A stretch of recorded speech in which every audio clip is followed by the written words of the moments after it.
Sometimes things happen in life that can't be reversed, and they usually happen when you least expect it. Death will always find a way to get closer to you, and the most intriguing thing is how exactly it will do it. You can die even from someone you truly loved and from whom you did not expect a blade in the heart. As a result, life can end in an instant, even when you haven't really lived it yet. This is called fate. Luckily, this kind of thing rarely happens in the real world and can only be experienced in video games. Nowadays, you can find quite a few games of this genre, and all of them go through a stage of careful development and fixing of bugs that appear at the most inopportune moment. One of these people, who are called developers, was Kim Woo-jin, who worked as a character designer. Woo-jin worked for a console game development company called REW, and since there was no place for console games in South Korea, the company's products suddenly became popular and eventually became known all over the world. The game that Woo-jin had just tested was a fairly high-budget game, and the company had now invested all of its funds and income into it. In other words, if anything goes wrong with this game, the guys working on it are in for a rough ride, to put it mildly. The essence of this game was that its difficulty and development of the story depended on the choice of the players themselves, and despite the single-player playthrough, it added artificial intelligence and story characters, which attracted even more attention. But the most outstanding thing about it is the abundance of different classes, such as knights, mages, explorers, demons, hunters, nobles, kings, and many others. Thanks to the updated set of roles, players are free to choose their position in the game, and in simple words, if the game blows up trends, the company will make a lot of money. Meanwhile, Woo-jin was working overtime, and the reason for this was quite peculiar. It's all about the main episode called Death of Decline, which was tested by Woo-jin, where Decline von Grahan Ueklein, the head professor, appeared. Decline was one of the game's mid-bosses, also a villain, and there were countless attempts to fix the bugs due to possible plot branches with the main character. And finally, Woo-jin managed to kill him without a single mistake, and the cause of Decline's death was a knife wound inflicted by his bride. Woo-jin was happy that his hard work had finally paid off, and everything seemed to have been planned perfectly. Just as Woo-jin was about to go home to rest, a staff member named In-woo Ara approached him and asked how the testing was going.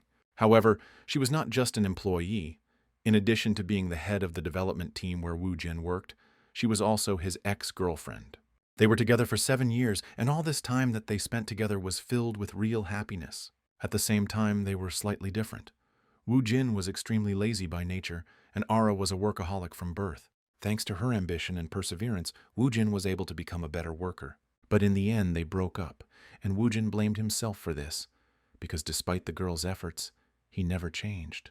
And 6 months later, Woo-jin found out that Ara had found someone else, which upset him greatly. So he didn't answer her question about how the testing was going, but only said that it seemed like everything was going well with her new boyfriend. Ara was surprised at how quickly gossip spread in the company, and in the meantime, she answered Woo-jin that they were indeed doing well, although it was unpleasant for him to hear it. But Ara didn't just come to him to ask how the testing was going. She asked Woo-jin to correct something, since some details were changed again towards the end of the story. Woo-jin himself was not very happy with such changes, asking Ara if Decline could really be considered a boss, since he looked like some kind of weakling. Ara explained to him that this was the essence of the charm. The game and Decline, the further the scenario goes, the stronger Decline becomes, and the difficulty of the game depends on the personal choice of the player. Meanwhile, she also said that the prototype for this character is Woo-jin himself, which surprised him quite a bit. Ara asked him if he hadn't noticed how similar they were, like twin brothers, and that was also the reason why she always killed him as soon as she started playing. However, Ara still wanted to ask him how the testing was going, and Woo-jin noted that the game itself was fun, but he didn't like that the fate of the entire company depended on its success. But Ara assured him that there was no need to worry about it because the game trailer had blown up all the charts, so their project was primed for success. However, they were unable to continue the conversation because just at that time, Ara's boyfriend drove up to the company's office and was already waiting for her by the car. After that, Ara wished him luck and left, which made Woo-jin feel like a loser to some extent. As a result, while the rest of the staff were resting, Woo-jin continued testing the episode with Decline. He was also not thrilled with the way the artist had portrayed him, wondering if he really looked like him. Decline himself also had 6 attributes, and he also had the combination of prodigy and standard mage.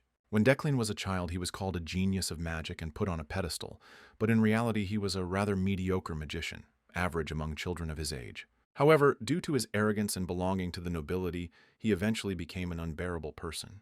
However, as the story progresses, he should become even stronger, although at the moment he is surrounded only by haters. Woojin began to think that maybe Decline should add some extra attribute or character trait, something unnoticeable. And since the character would only be modeled after Woojin, he decided to add Understanding to Decline, then Tycoon and Midas Touch, and without stopping, he added Sharp Vision and Iron Man to him. In the end, Woojin gave him all the good traits, which made him feel awkward, and he decided to return everything to the way it was so that there would be no problems. Woojin was about to put everything back and go to rest when suddenly he received a new message. Developer Rain, the author himself, wrote to him and asked how the testing was going, to which Woojin replied that if he wanted to make changes, he could do so now, but Rain replied that he just wanted to take a look. Woojin was surprised that Rain really wanted to watch the game right now, but he said that it wasn't exactly like that and asked him to look out the window. Woojin didn't quite understand what Rain was talking about, but when he looked out the window, he was extremely surprised to see how suddenly and strangely the sky had changed. He didn't understand what was happening and what kind of strange hole had formed high in the sky. At that very moment, something strange began to happen. Some powerful energy penetrated into the ordinary world. At the same time, something incomprehensible began to happen to Woojin, as if someone was changing his mind, and he himself was being transported somewhere. Without realizing it, Woojin became the same Decline he had been testing all this time. He heard a previously unknown voice that said that one must always be on guard with Declan because he was someone who could not be tamed. And even if he looks like a fragile boy now, at any moment he can do something incredibly terrible. After all, at the moment Decline simply underestimates himself, but the time will come when he will understand what he is truly capable of, and that he is a real villain. Woojin's rebirth into his new body has been turbulent, and so far all he has been able to understand is that he has been here for several days. And now he sleeps in his new bed day after day, which the rest of the family were not particularly happy about, not understanding why he locked himself in because of some woman. After that day, with the appearance of strange clouds, he woke up in a new body, and a week has passed since then. Woojin found himself in the world of the game that he himself created, becoming Decline. He was convinced of this when he saw the painfully familiar landscape around him, and most importantly, the worst character in the entire game. A character who cannot avoid death no matter what he does, a person who is destined to die. Thus, Woojin became a villain named Decline, supposedly his own real-life prototype. A week had already passed since his appearance in the New World, and he had spent all this time in his chambers, in the Ukline estate. At first he thought it was all just a dream, because he had been working overtime for a long time and had not had a proper rest. But after a few days, the sense of reality forced him to admit the truth. Woojin began to wonder if he had died from that lightning strike and ended up in the afterlife. But whatever the case, he knew one thing for sure. As strange as it may sound, Woojin became the villain of the game he himself developed. Moreover, Decline is the intermediate boss of this game, whom the player is destined to meet no matter which path he chooses, because he is the root of all problems, the enemy of everything and everyone, as well as the source of pain for countless characters, which made Woojin even more confused, not understanding why he became this hero. Meanwhile, there was another problem, which was that he had no idea what part of the story he was in, and only knew the amount of mana available to him, but even that did not understand how quickly it was being used up. During the game testing, everyone, including Woojin, tested it thousands of times, and in all those tests, Decline only survived once. He was created only as a villain who was supposed to play the role of an intermediate boss and die. In addition, the girl who had visited him earlier brought some papers. These were Decline's own research, where he explained the basic understanding of magic and the handling of mana. The girl's name was Uriel von Grahan Ueklein. She was Decline's half-sister and also the head of the Ueklein family. One interesting detail is that Uriel was not on the best terms with Decline, and the girl she mentioned then was most likely Julia, who was also Decline's fiancée. Meanwhile, before leaving, Uriel said that she would leave him all these papers, and if he did not want to lose his position as professor, he should stop crying and get down to business. On top of that, Decline is a professor, and today he has 2 lectures to give, and the problem is that the new Decline has never given them before. But there was something else interesting. After his rebirth, he began to see texts above his head, a kind of quest for advancement. If it weren't for Uriel, he would have continued to lie in bed doing nothing. But because of her, he is forced to do something, and there are several outcomes in which Uriel becomes the cause of death. As a reward for completing the quest, he would receive plus 0.5 store currency, which was quite useful, although he still didn't understand what exactly he was supposed to do in the lecture. And at the same time, he worried in vain, because even earlier, Wu Jin added to Decline the attribute of the unique class Understanding, the ability to understand anything, activated by mana. He previously gave Decline this attribute so that he could gain at least some empathy, and since this skill is unique and appears much later in the game itself, it most likely has hidden effects. However, he will be able to find out about this later, but now his main task is to successfully conduct the lecture. Usually, Wu Jin felt extremely uncomfortable in such clothes, but now, being in Declan's body, everything felt different, and he felt comfortable and quite elegant. In addition, another of Decline's attributes is blackmail and nobility, as well as sense of aesthetics. And on top of that, he had the feeling that everything around him was telling him that this body now belonged to him. And on top of that, he also couldn't break the rules that Decline adhered to. After all, what used to seem uncomfortable is now the norm for this body, and despite the fact that its main purpose remains collecting information, this walk to the first lecture feels suspiciously natural. Now he is no longer just a game developer whose girlfriend left him after 7 years together, but an outstanding and valuable nobleman, although for him, this was no consolation at all. Of course, Wu Jin is a common name for a South Korean man, but objectively he was tall and quite attractive. And if we recall Ara's last words about him, then he is pathetic and lazy, to put it mildly, a fool, and he will never forget these words. However, his life looks different now, and perhaps because of this he will be able to change something. However, as soon as he saw an expensive car, he immediately remembered Ara's new boyfriend, which really infuriated him. As soon as Decline got into the car, he noticed a strange young man next to him, whom he had not seen before. This young man turned out to be his assistant, who had been under his command for 3 years, and he was surprised that Decline did not recognize him. He handed him the documents, and Decline assumed that it was material for a lecture, but it turned out to be a script. It contained all the necessary information from beginning to end, because it would be strange to think that an assistant prepares lectures himself. Decline wanted to praise his assistant, saying that he had done an excellent job, and at that moment the space in front of him seemed to begin to distort. However, he praised the assistant for the work he had done, which surprised him, and even the driver. They could not believe that Decline had just complimented someone. Decline wondered how disgusting a person he was, since his gratitude caused such amazement in everyone. He had experienced a similar feeling when he left the estate, and it seemed that Decline's consciousness was gradually mixing with Wu Jin's consciousness. Meanwhile, he finally arrived at the Imperial University, Decline's workplace, and then went to the Roteo Hall mentioned in the letter. The Roteo Hall was a lecture hall where Decline himself taught, and many students were waiting for the moment when they could attend his lecture. Entering the hall, he introduced himself and said that he was taking on this task as the head professor of the university's magic tower. Decline really looked quite attractive and mysterious at first glance, so almost all the girls were delighted to see him. However, not everyone liked him. Some, on the contrary, hated him so much that they wanted to kill him, because Decline was an old enemy of the father of one of the students named Ifrin. 3 years ago, her father committed suicide, but before that, he spent many years doing research in the field of spell interpretation, and after someone extorted his dissertation, he lost heart and decided to commit suicide. This man who stole his dissertation was known to everyone as a genius spell interpreter, and that man was Decline.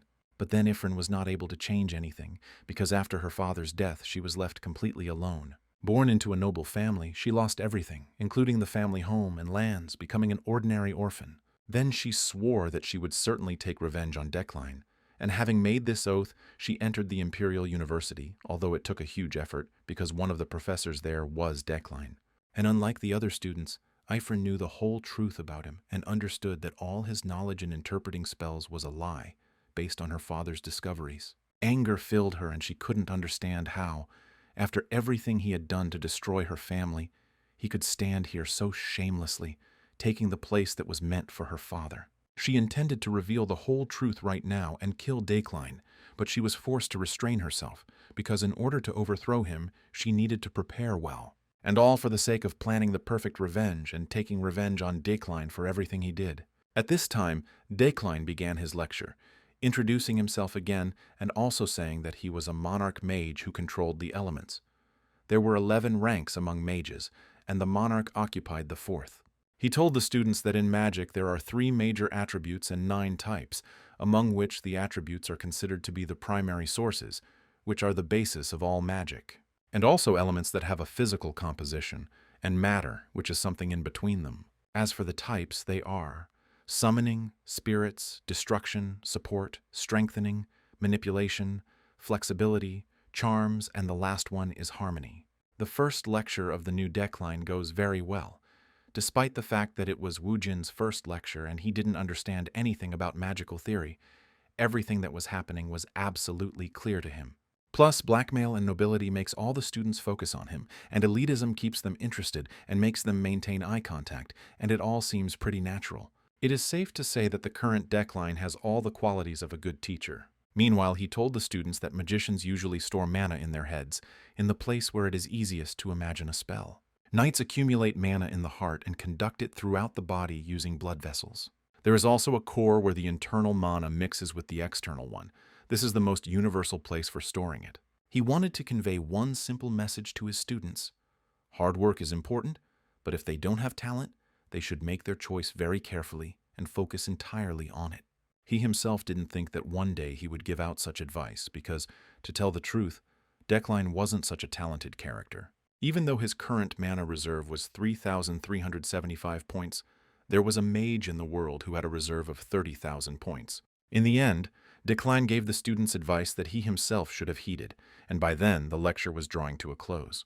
However, the last part of it looked rather dubious, and he was not sure whether it was worth voicing the final fragment of the script, because the previous Deckline would hardly have done it. Finally, Deckline should have asked the students if they had any questions, and if it had been his old self, he would have simply declared the lecture over and left. But now he had Woojin in his body, and his pride allowed him to ask. However, the students did not have any questions, which Deckline was sincerely glad about. But this joy did not last long. One of the students said that a strange spell was found in the dorm last night, and everyone thought the devil was behind it, so she wanted to ask the professor's opinion. To this, Deckline asked if she was really a student at the university's magic tower, reminding her that everyone had to introduce themselves. He told her that he was not going to answer questions from a child who did not know the basic rules of etiquette, which surprised and angered the girl even more. The real reason why he didn't answer her question was because the understanding skill used up too much mana. As a result, he had already spent 1,300 mana points to understand the lecture scenario, and he was terrified to imagine how much it would take to learn that spell. However, Ifrin was not going to give up and was determined to go to the very end. She asked Deckline to stay for a while, explaining that the magic tower refused to analyze the spell, considering it to be just rumors. But she was sure that it was Deckline who would be able to determine its nature, because now several debutantes, magicians of the lower 11th rank, were unsuccessfully trying to cope with it. After that, she cast a spell and asked him to interpret it, which cost Deckline 1,715 mana. Deckline explained to the girl that it was a barrier magic type of charm, and it seemed like someone was trying to catch her. After this, he announced the end of the lecture, simultaneously completing the side quest, University Lecture, and receiving a reward of 0.5 store currency. As soon as the class ended, all the students went to the cafeteria, but even while eating, Ifrin couldn't stop thinking about what had happened. Then, during the lecture, she used a mysterious spell to make it look like Deckline's skill in interpreting magic was a lie. From the expression on Deckline's face, it was clear that he was a little confused, but he still managed to make her look like a fool without manners. However, he was able to recognize that it was barrier magic, and although it was quite complex in structure, most spells like this required parameters, and determining the type without them was extremely difficult. Ifrin had simply brought with her an unidentified spell that had been painted on the dorm door the night before, and at first it had seemed to her to be a jumbled spell that seemed to enhance the search skills of newcomers. At that moment, a friend happily ran up to the girl and told her that yesterday's spell on the door really was barrier magic. The friend did not hide her delight, noting that Ifrin was truly amazing, because the others were afraid to ask Deckline about it, but she was able to. This left Ifrin even more shocked, and she no longer understood what was happening. Ifrin had intended to make Deckline look like a fool, but in doing so she only further cemented his reputation. Meanwhile, this semester he also taught a lecture, where one had to defeat one's enemy to defeat everyone, and Ifrin saw this as a new chance to stop him. Be that as it may, her goal remained revenge on Deckline, and for this she was ready to do anything without the slightest doubt. Declan was glad that everything went more or less smoothly, because the situation could have turned out much worse. The moment he looked at the spell, his understanding skill worked on its own, and just one glance at that complex spell circle with intertwined lines was enough to almost completely exhaust all of his mana. But even he couldn't understand the essence of this spell, and even if he had twice as much mana, he still wouldn't have been able to decipher it. But nothing bad happened. Meanwhile, he met someone he had only seen hundreds of times on a computer screen. White hair, light eyes, all this unmistakably pointed to her, Julia von Daya Freuden, his bride and future owner of the highest knightly title. Julia asked how he was doing, and Declan answered without hesitation that he was doing well, which angered the girl considerably. She didn't understand how he could be doing well after breaking the promise they made to each other just a week ago, but Declan had no idea what he was talking about. He replied that he didn't understand what she was talking about and tried to avoid the conversation, but Julia stopped him, asking if he was trying to run away again like he had then. Declan realized that he couldn't avoid the dialogue and asked her to remind him what promise they were talking about, citing the fact that due to his recent fever he had completely forgotten everything. Then Declan and Julia promised each other that they would be honest, admit all the lies and deceptions they had committed so far, and that even if the world began to collapse, they would stay together forever. Julia was disappointed that Declan had forgotten such an important moment for them, and only coldly said that he had not lived up to her trust. After that, as if nothing had happened, Declan walked on, and Julia could barely contain her anger. Their engagement itself was arranged for practical reasons. He was a talented magician, she was an outstanding knight. Such a union would benefit both families.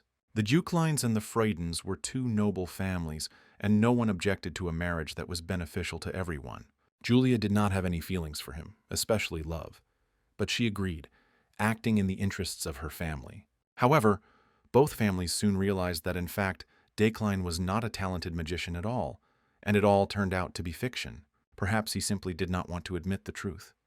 But by calling himself a genius of spell interpretation, he deceived the whole world and even managed to become a professor. After one incident, he stopped making any progress, but the Yucklings and Freudens stubbornly tried to keep silent. Julia believed that it was because both families were afraid of being the subject of gossip, and no one wanted their weaknesses to become known to others.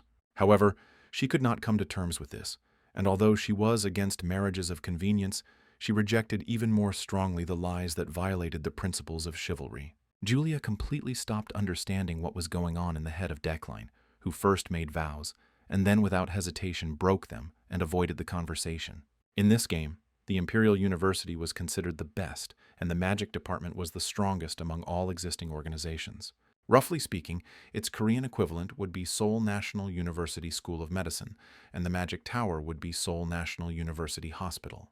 There were many beautiful places on its territory, a huge campus and well-kept buildings, which Wu Jin and his colleagues took care of day and night. This made him feel a little sad, because it would be much better to enjoy this place while being in the body of another person. At that moment, a young man ran towards him, and not noticing Declan, crashed straight into him. This young man turned out to be his assistant, and at first Declan thought his name was Zorro, but the boy's name was Alan. After that, they went to the office together, as Alan was in a hurry to hand over the list of sponsors for this year's new magicians. The thing is, the Magic Tower was like a research center from the real world, and money was needed to develop magic, and the professors supported promising newcomers.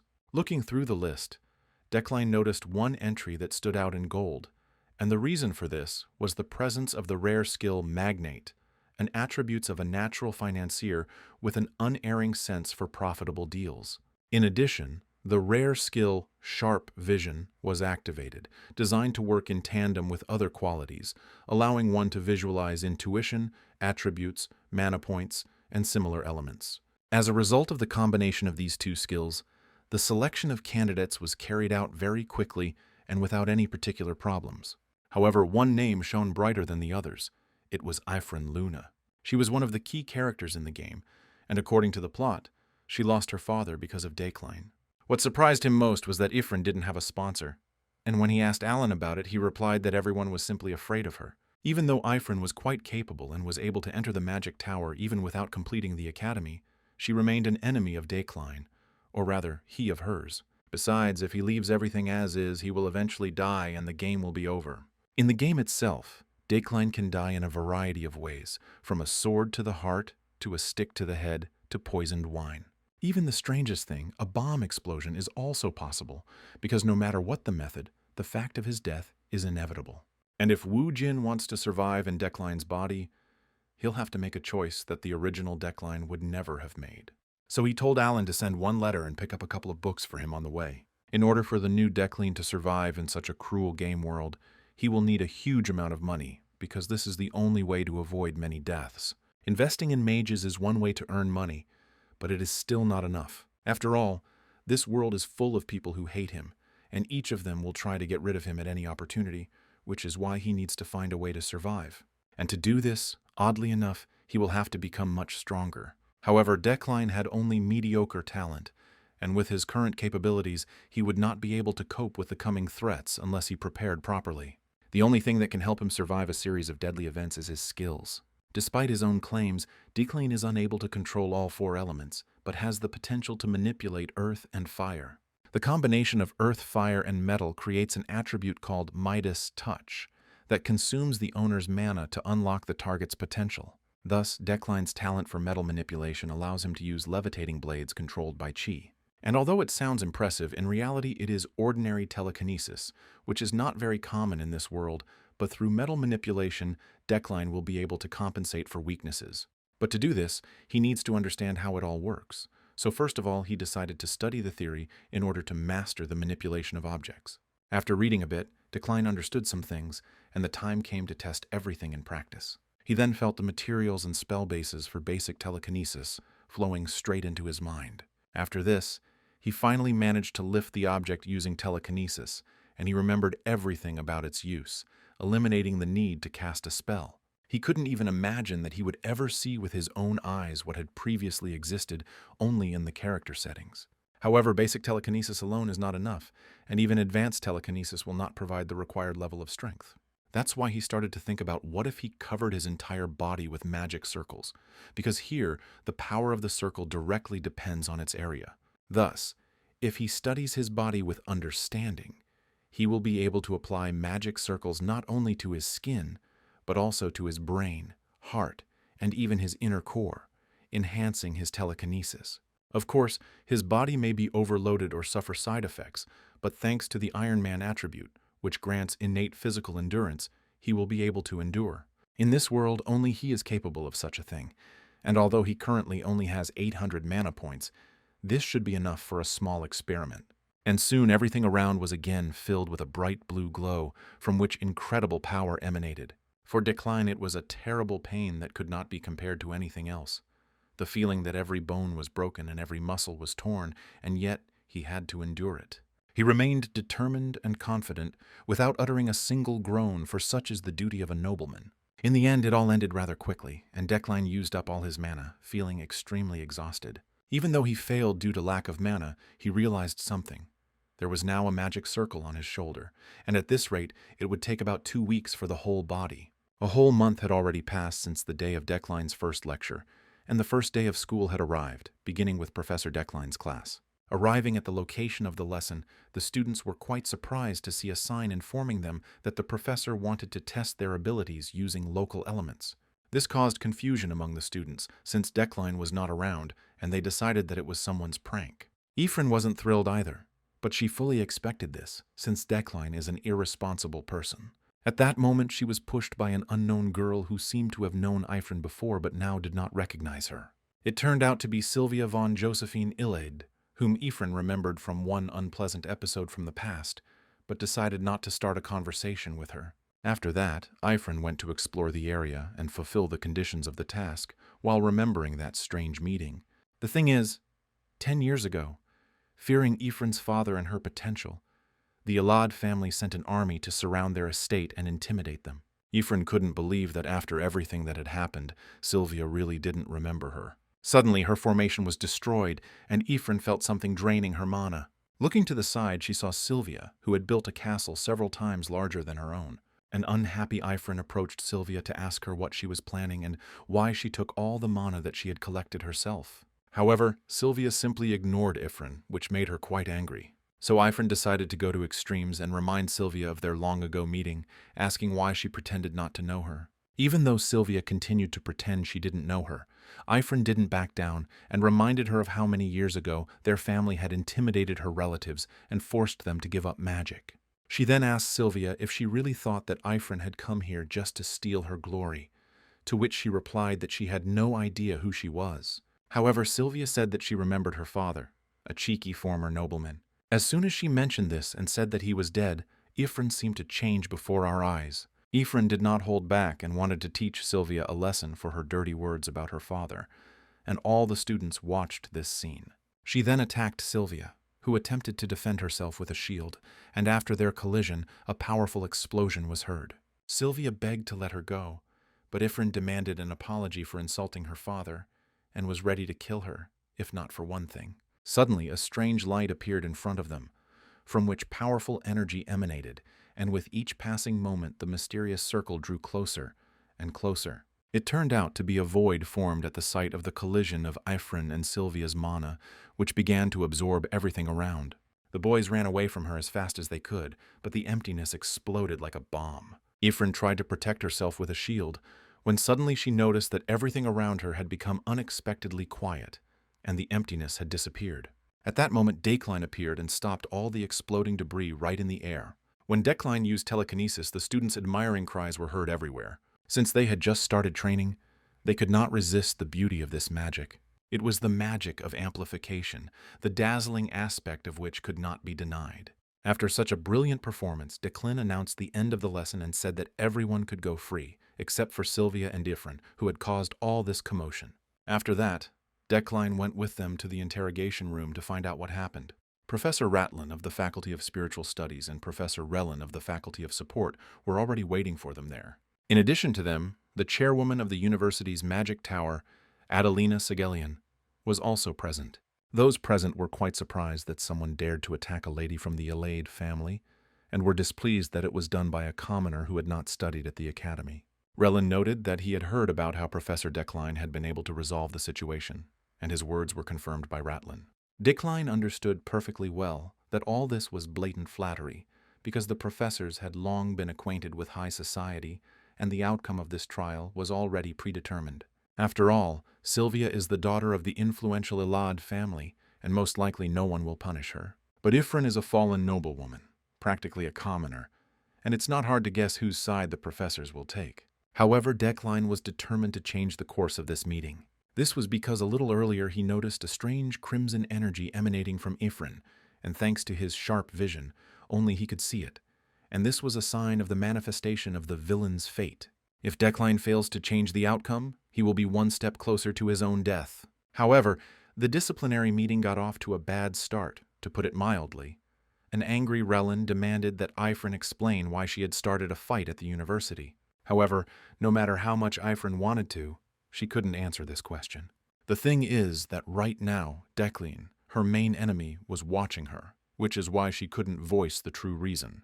Ifrin was sure that Sylvia had deliberately insulted her father, but she couldn't say it in front of Decline. This made Relin even more furious and asked if she had simply decided to take her anger out on Sylvia. Sylvia explained that she accidentally destroyed her work during class, which caused the altercation. Her words only made Ifrin's situation worse. Relin was furious that a commoner would start a fight over such nonsense, especially if Sylvia did not do it on purpose. Following this, the question of Ifrin's expulsion from the university for inappropriate behavior was raised. Ifrin could no longer bear this stream of accusations. At a regular disciplinary meeting, all the indignation fell on her, and she could not object. Plus, she had no one to stand up for her, which made her hate Decline even more. Adelina agreed with the opinion of the others, but still wanted to hear out Decline first, since he was directly involved in the incident. Hearing this, Ifrin finally lost hope of staying at the university. However, she was very surprised when the first thing Decline asked Sylvia was whether she really believed that she was not to blame for what happened. This question surprised even the professors, and no one could understand where it was leading.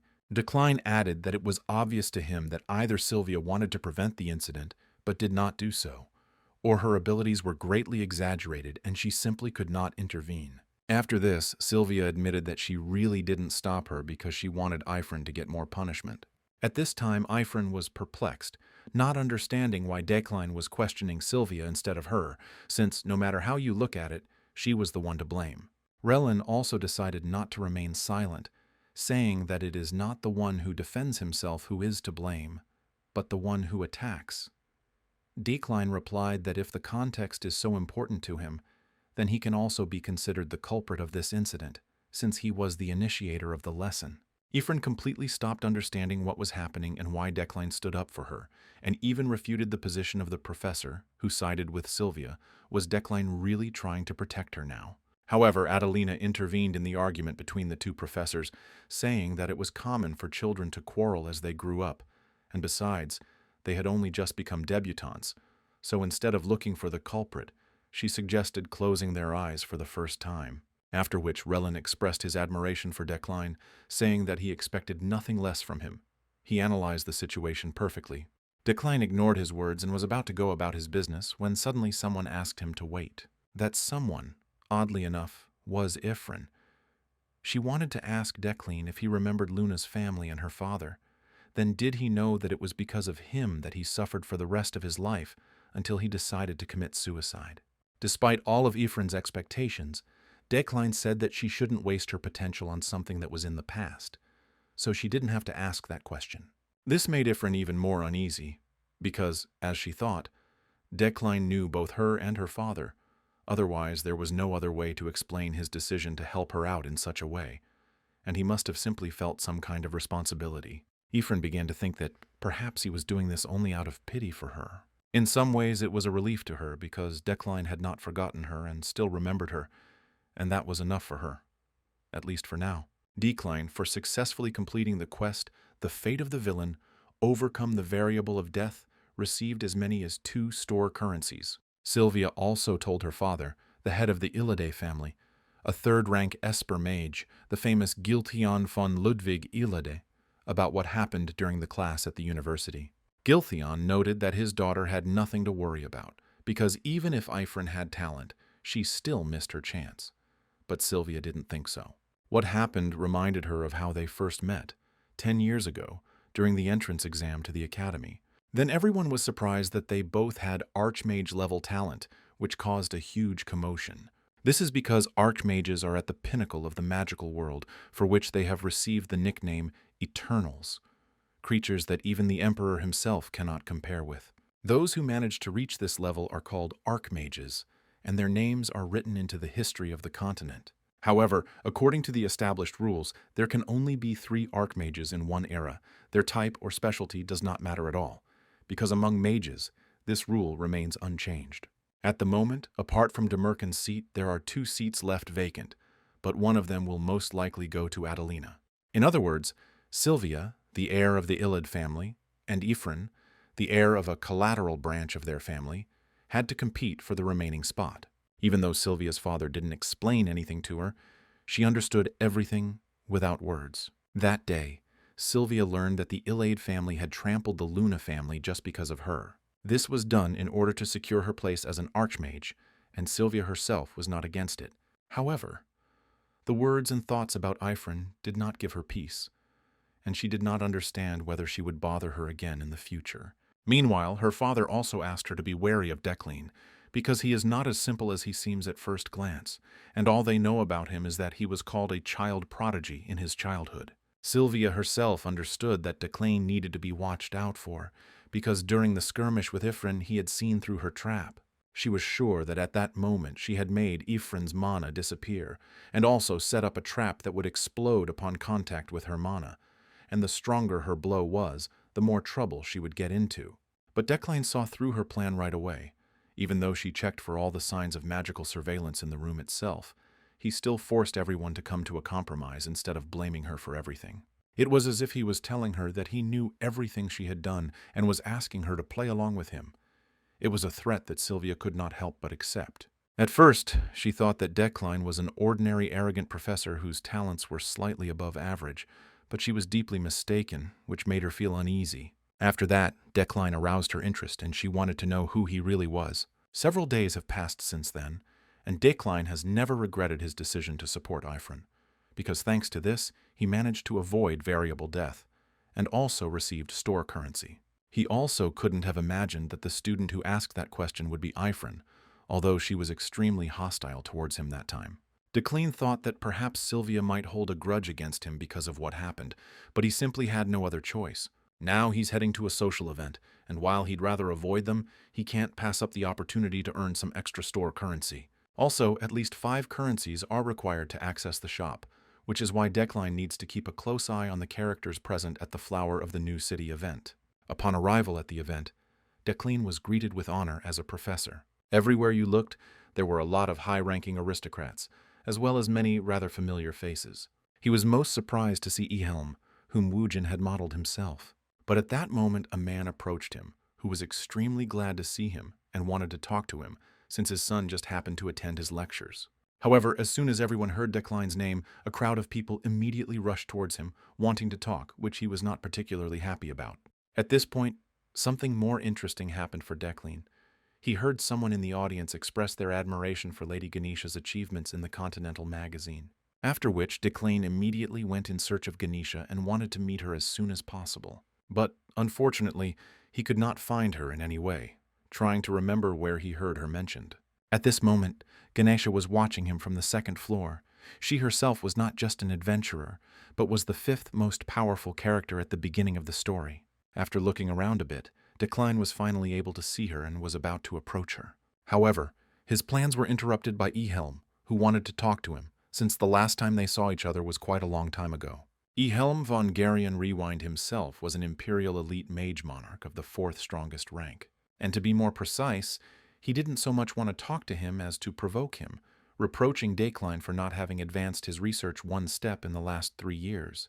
Ehelm was once a colleague of Declan's at the university, and they were once close, but after Declan received the position of chief professor, Ehelm harbored a grudge against him. Perhaps this provocation on his part could have influenced the original Declan, but to Woojin it seemed meaningless, and yet, Ehelm was right, because such rumors did indeed circulate. Additionally, while he was talking to Ehelm, Ganesha suddenly disappeared, causing Declan to be slightly irritated. After which, Declan expressed a couple of his not very flattering wishes to Ehelm and left, asking him to leave him alone. For the rest of the time, Declan wandered around the area, trying to find Ganesha, but it was all in vain, and he already thought that his plan had failed.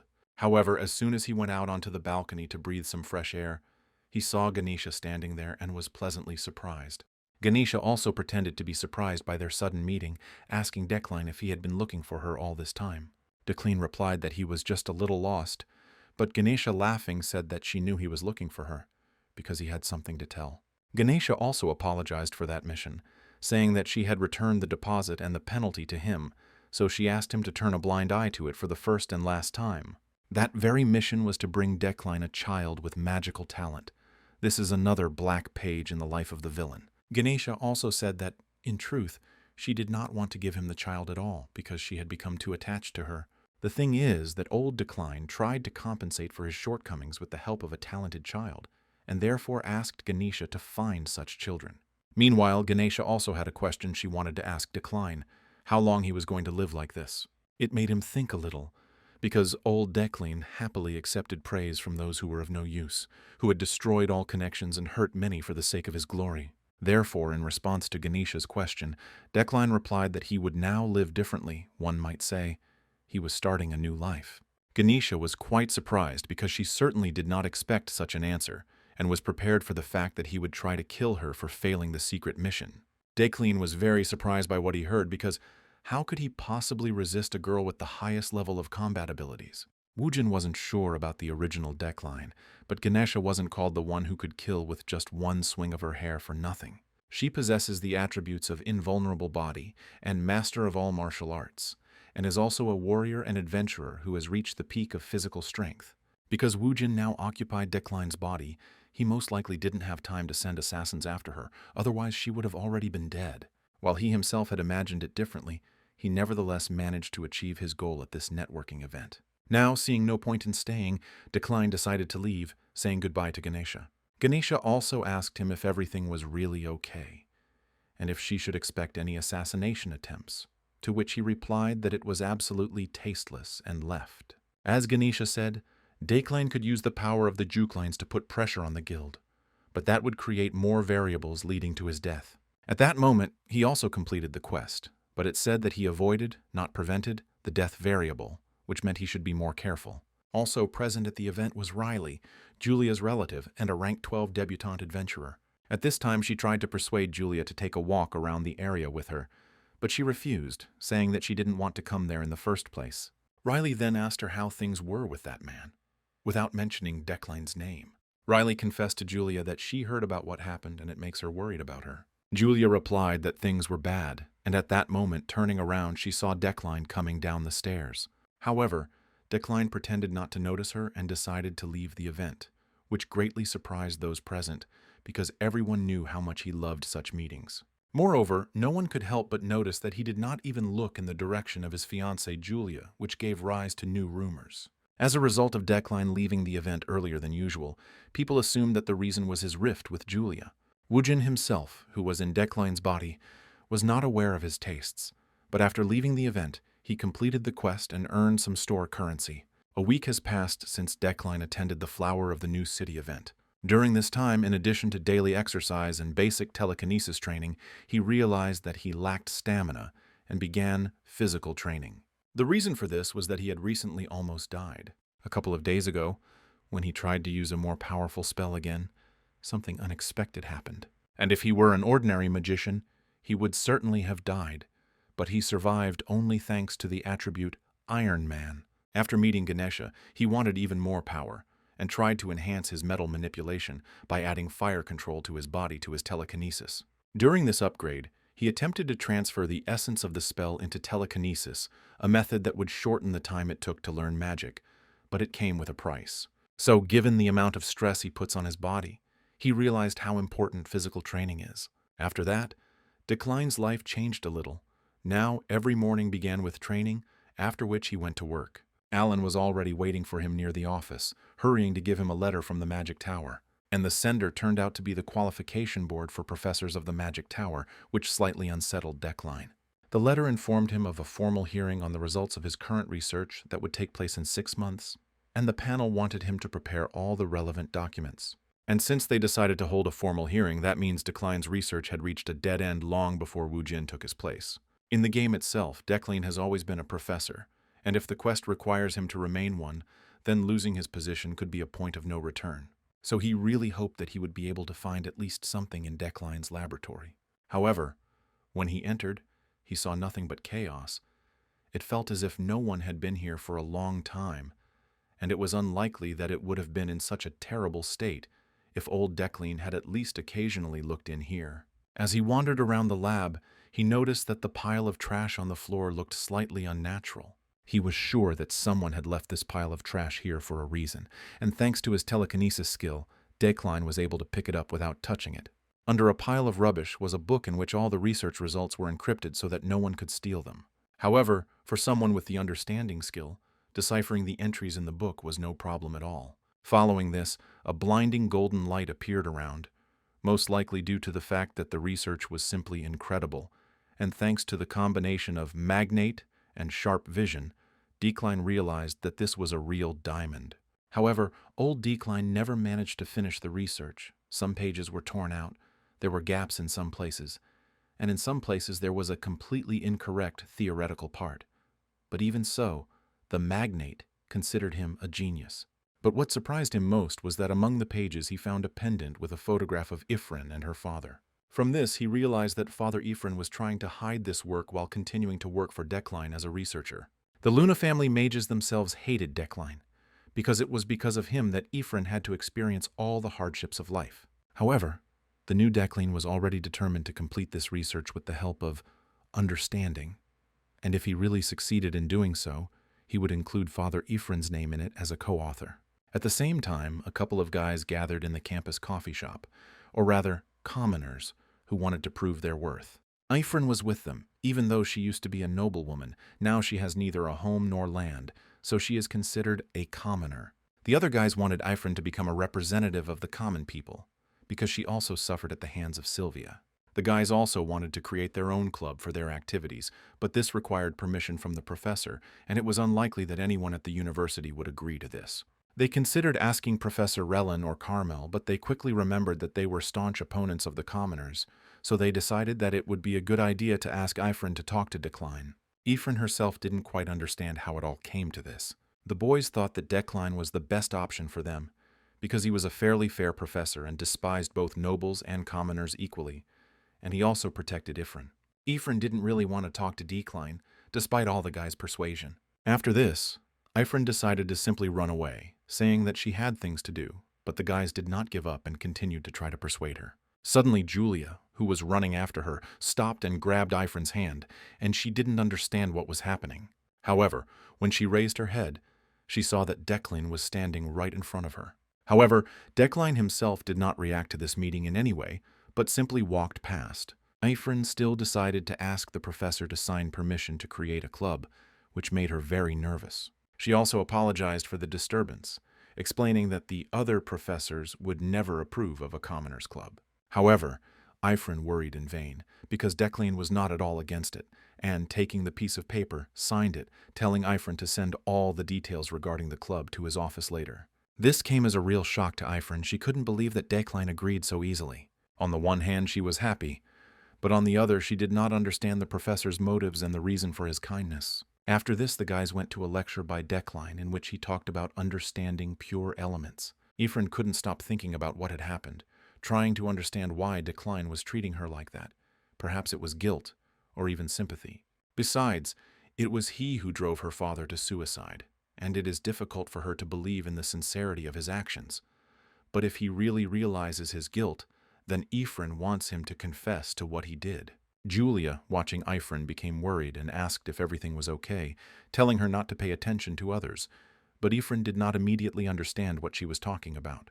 Turning around, she saw that Sylvia was sitting at the next desk, and next to her was her friend, who looked at Ifrin with disdain and constantly whispered something about her. After that incident in class, it's safe to say that Ifrin became enemy number one for all the nobles. But it wasn't just the atmosphere that had changed. It seemed that Decline's lectures themselves had become different, because this time he talked about magic circles, emphasizing that every stroke in them has meaning. He explained to the students that even 2 strokes could change the color of a spell, and that today they would learn a spell called Flowing Flame. Ifrin's feelings were right. Previously, Decline had given lectures only for the sake of status, but the classes taught by Wu Jin were a real demonstration of magic. With his creativity, he helped students understand the material better, and all the debutantes who attended his lectures were amazed. The same thing happened to Sylvia, who had long forgotten the joy of learning because of her innate genius. Decline also noted that the magic circle he shows is for summoning water. But if you combine it with a fire circle, you get a very interesting reaction. The flames, like water, began to flow across the surface as if they had merged into one. The spectacle was truly breathtaking, and the students could not take their eyes off the beauty of magic. Most magicians who are considered geniuses use intuition when casting spells, and theory is just a form for them. And if all magicians relied only on theory, the magic of this world would become formulaic and monotonous. This is quite logical, because if you get too hung up on theory, there will be no time left for the magic itself. Trying to understand it only through theory is extremely ineffective, because then there will not be enough time for practice, and this is the paradox of magic. To become an elite magician, one must develop intuition, but even the elite cannot explain its nature. Giving a lecture focused on theory is almost impossible for a man whose reputation as a genius is in doubt. However, this approach appealed to the students, and many tried to listen more attentively to Decline. After the lecture, Ifrin went to the dormitory, and when she approached the door, she saw many insults addressed to her. She also noticed a letter under the door, or rather a sponsorship certificate. However, she decided that it was someone's prank, since neither the Iliad family nor Decline would sponsor her. But she thought that complaining about the fake would benefit her because she could get a reward for it. She went to the magical administration and was shocked to find out that the certificate was real. This not only surprised Ifrin, but also made her very happy because she did not know who had decided to support her. However, she wondered who would dare to sponsor such a problematic student. Out of nervousness, she packed an emergency suitcase, fearing that someone would find out about her 100,000 elni. That's 100 million won. She was truly frightened by this amount, and she even began to suspect the office employee of attempting to steal. Still, Ifrin was happy because someone had finally recognized her talent, and that became a strong motivation. Meanwhile, Declan went to the Treasure Island auction, which Uriel was not at all happy about. It was all because he had spent 10 million Elling there last year, and she wasn't going to forgive him for new problems. He arrived in the city of Luton, where the famous auction was taking place, hoping to buy a long-desired item. When he first chose telekinesis as his primary magic, he realized that he lacked a special metal. He currently uses a wooden steel object, but this is only a temporary measure. And today, the very thing he needed was put up for auction. As a respected nobleman, he headed to the VIP room where he unexpectedly met Julia, a meeting he wanted to avoid. Julia wasn't thrilled about his appearance either, but she decided not to ignore him. She said she hoped he was doing well, as she had heard him send 2 young mages to disciplinary proceedings. Declan replied that this was no longer news and asked if she was trying to accuse him of something.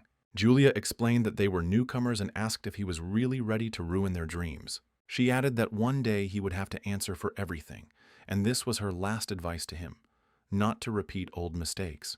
These words became farewell and meant that Julia wanted to completely cut off all ties with him.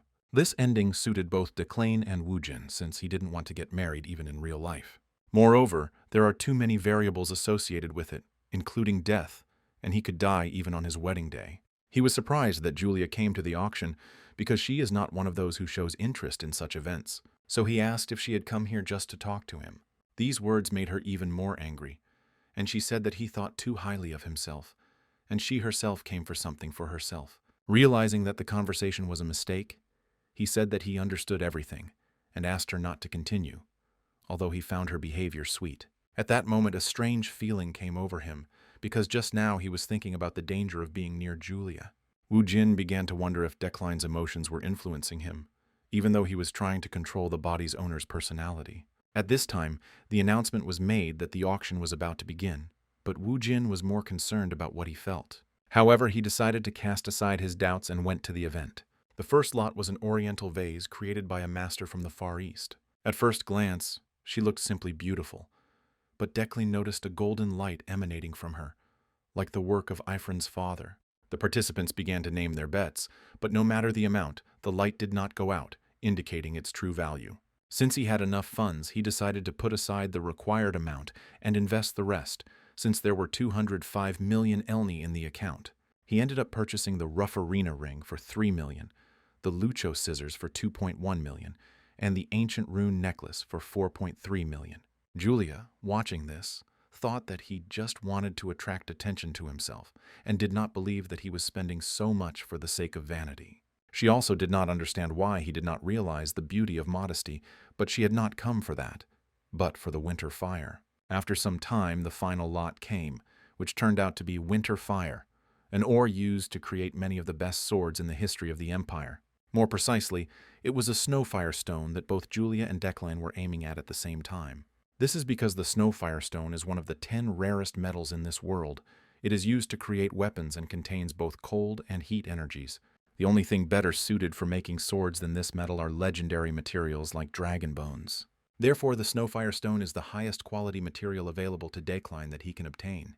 However, he was not the only one who thought so, because Julia was also determined to get this stone. After this, the participants began to announce bets, and Julia, number 1089, offered a price of 30 million Elni. With no one daring to outbid her, the host was about to announce the victory of participant 1089, and Julia was beaming with joy. But suddenly, participant number 777 offered 31 million to Elni, and strangely enough, it turned out to be Declan.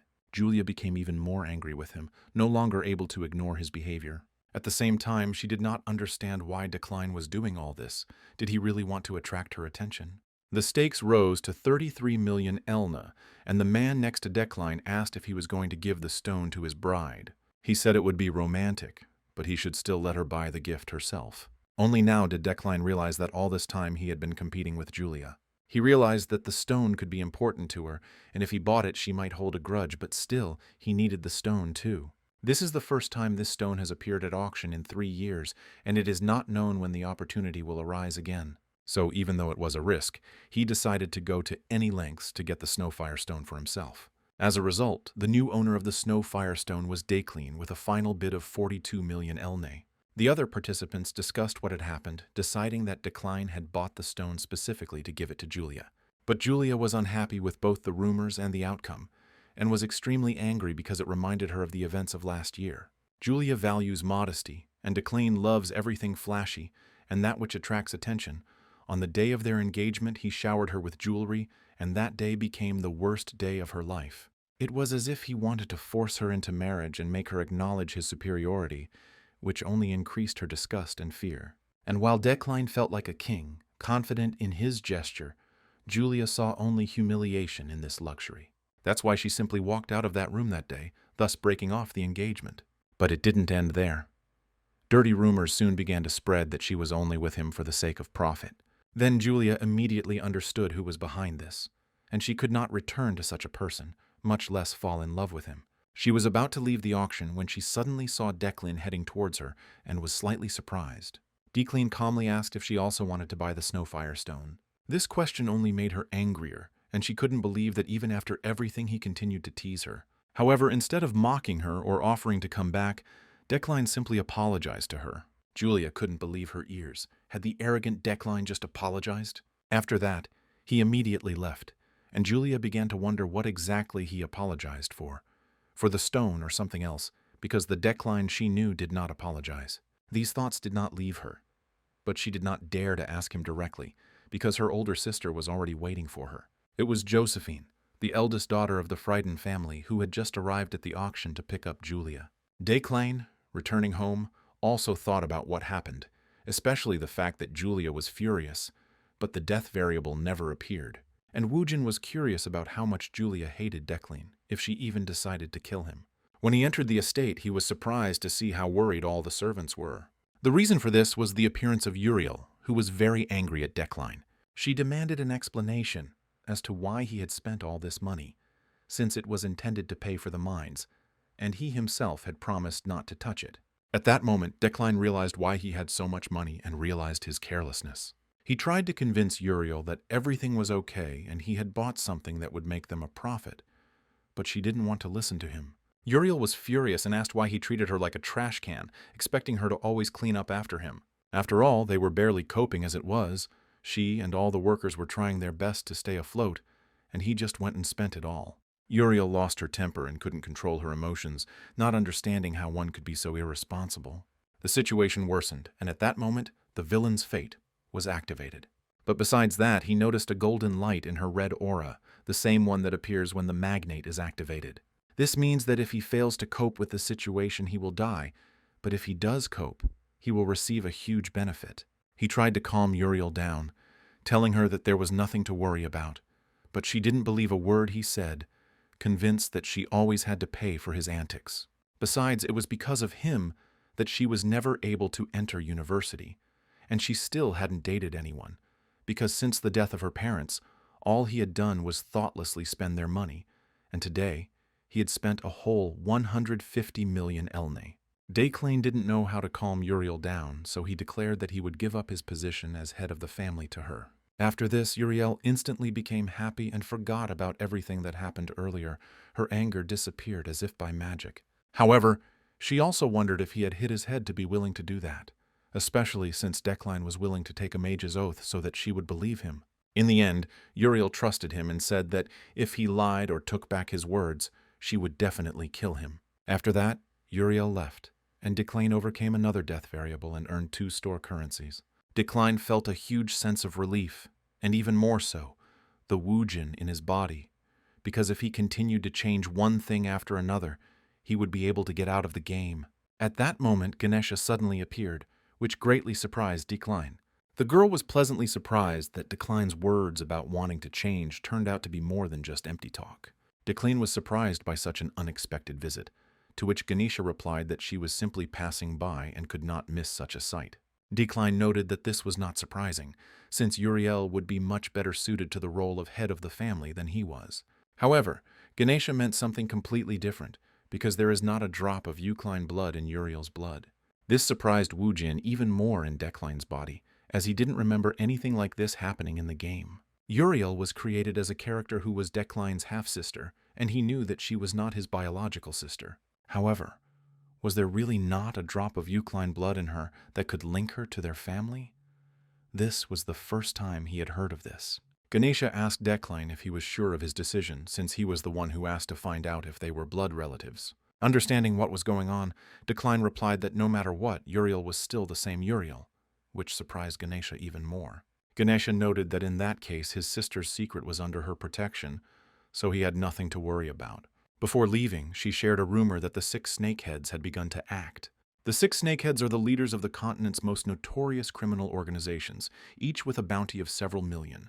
Ganesha also revealed that their target was the items purchased at the last auction, and even if they were delivered, they needed to be on guard upon arrival at the estate. After she left, Decline wondered if she had told him all this information for nothing. However, it didn't change anything, because Wu Jin was in his body, and his attitude towards Uriel wouldn't change whether she was a blood relative or not. Regardless, Uriel will always be Decline's sister, so this truth must be hidden. Ganesha returned to her squad and told them how much Decline had changed, as if he had been replaced. She admitted that after such speeches, even in such a scoundrel you begin to see a person, to which one of the members said that she simply cannot resist handsome men. Ganesha didn't like this opinion. A small fight broke out between them. At that moment, Riley came up and asked if humanity had really appeared in Decline. Ganesha noted that there was no need to look after him now, and wanted to ask if he was still looking for a magical slave, but it seemed he was no longer looking. Meanwhile, the Red Garnet Adventure Group continued on their journey. In addition, Ganesha asked the squad to keep the secret regarding Eucline's family a secret. The next day, Decline finally opened the system store, but he still didn't have enough currency to buy anything useful. The system store allows you to use currency to improve characteristics, and you can strengthen not only your own, but also other characters. There are a few ways to use the system shop, and by mid-game there will be 6 of them. It's not that the player can only use the shop once per level. And the fact is that with each increase in level, the currency required is twice as much. Decline's routine already includes daily training, practicing physical skills, studying levitating blades controlled by chi, and the like.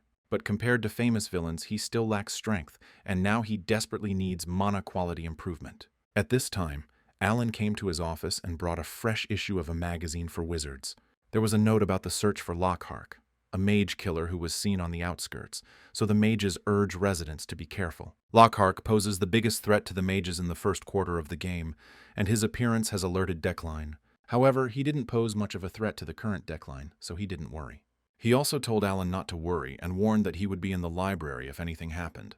Before leaving, he asked Alan if he wanted to become a junior professor, and Alan, of course, answered in the affirmative.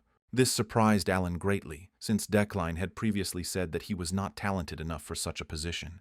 In a sense, this was true, but since a letter had come from the university demanding that a junior professor be chosen, Decline decided that it would be Alan, and handed him a bracelet with the Eucline emblem. Alan was extremely grateful, as he had excellent skills in organizing paperwork and running errands, so he would definitely prove useful. The previous assistants could not stand Decline's cruelty and ran away from him. But Alan, on the contrary, continued to carry out all his orders, and who knows, perhaps he too was already planning to run away. In addition, he gave the young man some money, saying that today he could leave early and buy himself something for dinner. Alan was simply delighted by how much Decline had changed recently, as if he had become a completely different person. Decline, however, headed to the staff library, and the reason for his visit was to conduct research on Keegan Lun, Ifrin's father. Those papers talked about the invention of pure elements, but there were too many errors and gaps, so Decline had to complete this research on his own. Plus, it would be nice to stumble upon some useful grimoire related to manipulation. Meanwhile, as he passed by the bookshelves, he noticed someone who shouldn't be in the staff library at all. That someone turned out to be Sylvia, and upon seeing her, Decline immediately asked what she was doing there. 10 minutes before meeting with Decline, Sylvia received permission to access the staff library, explaining that she needed materials for research. Although the library was strictly reserved for staff, Relin allowed her to go there because Sylvia was the heir of the Illade family and also this year's debutante, so the restrictions did not apply to her. Sylvia studied languages and literature as a hobby, and came to the library specifically to find materials that combined both topics. The novel she found was written in Etnel, the language of the elves, and after their disappearance, its value increased, making books in Etnel very rare. It was for this reason that Sylvia decided to visit the staff library, and of course, she didn't think that she would run into Decline in such a place. Decline asked her if one meeting with the disciplinary committee wasn't enough for her. Sylvia replied that she had come in search of one specific document and had received permission from Professor Relin in advance. To this, Decline said that this would mean that Relin ignored the university rules, and the librarian simply turned a blind eye to it, in which case they would also deserve punishment. Meanwhile, he also became curious about why Sylvia had come here, and realizing that it was an Etenel affair, he asked if that was really why she had broken the rules. Sylvia was pleasantly surprised that he knew about this language, but then she came to her senses and said that she was simply interested in literature and languages. After that, Declan gave her the book back and said that he would turn a blind eye to it, but only this once.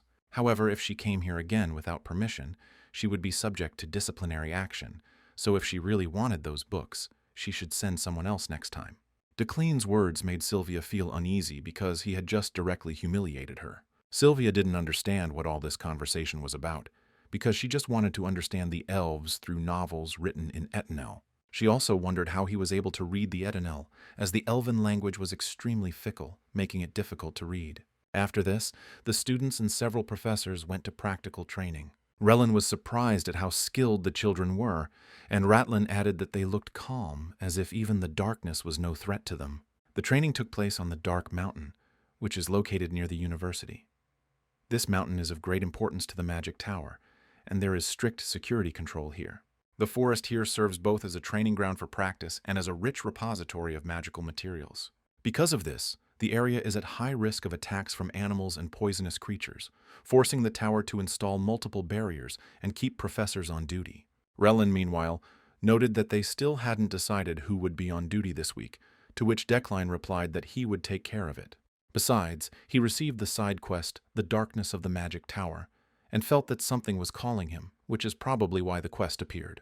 So Decline was looking forward to what would happen on this mountain, which at night turns the game into a real horror. 9 hours later, the guys from the Commoners Club gathered at a cafe near the Magic Tower to have a bite to eat. And this time, Ifrin treated everyone who wanted to, which seemed strange, and many became interested in where she got the money. Julia told the boys that she had already submitted a plan for the creation of their club, so it should be approved soon, and this could be considered the first official meeting.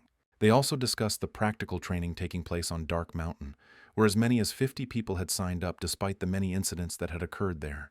And suddenly the guys felt a strange pressure, and a bright red light appeared around them, along with an incomprehensible sound. Ifrin, hearing as if someone was calling for help, ran headlong into the forest near the Mountain of Darkness.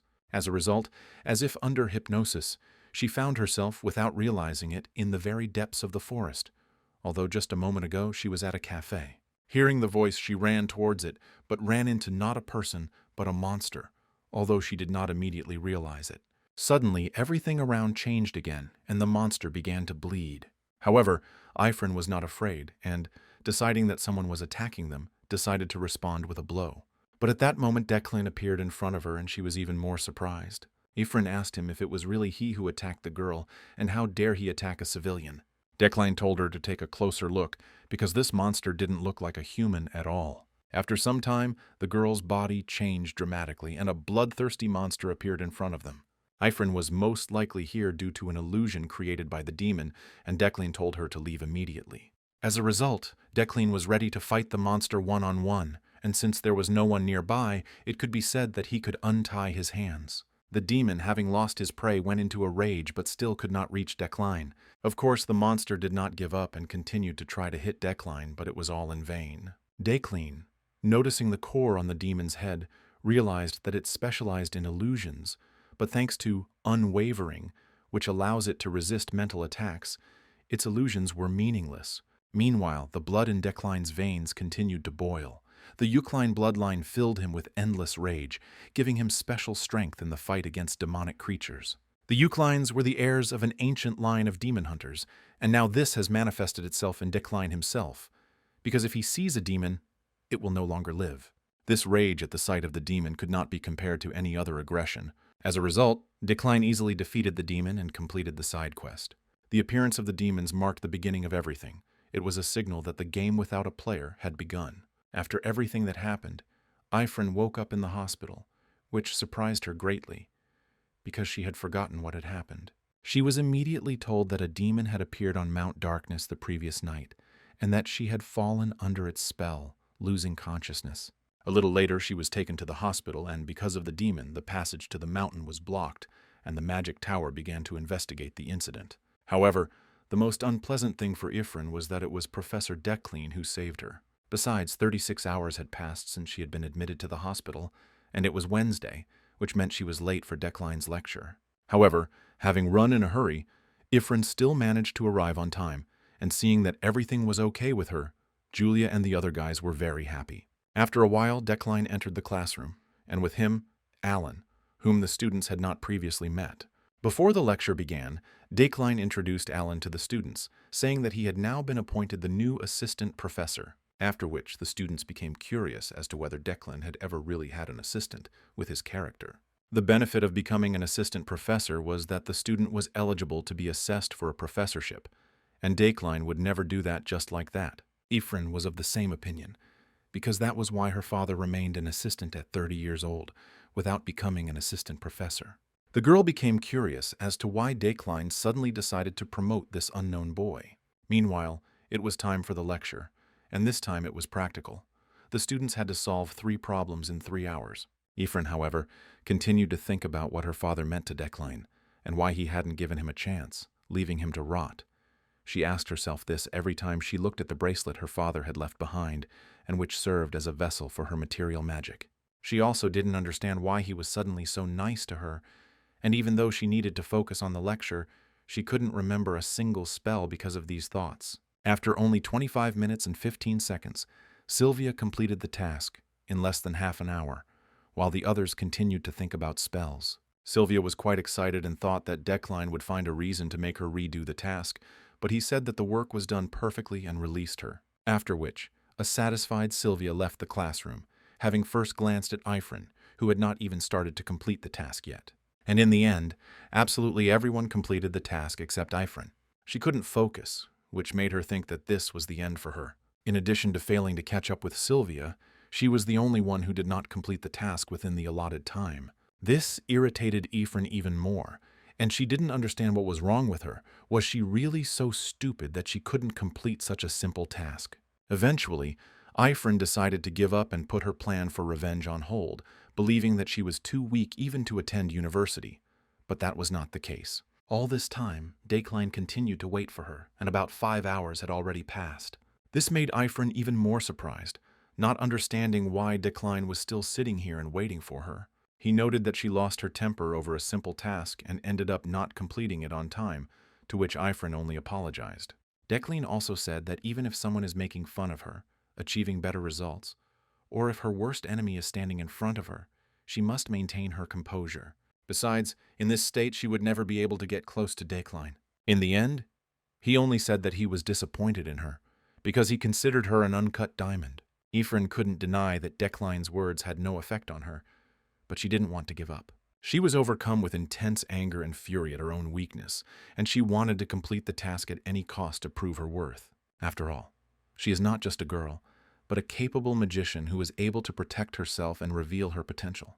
Decline, in fact, did not go anywhere but watched what was happening from the side. He spent a full 6 hours on her, and yet it was necessary to use her power in the coming events. After all, thanks to the recent appearance of the demon on the Mountain of Darkness, he realized that the main quest would begin very soon.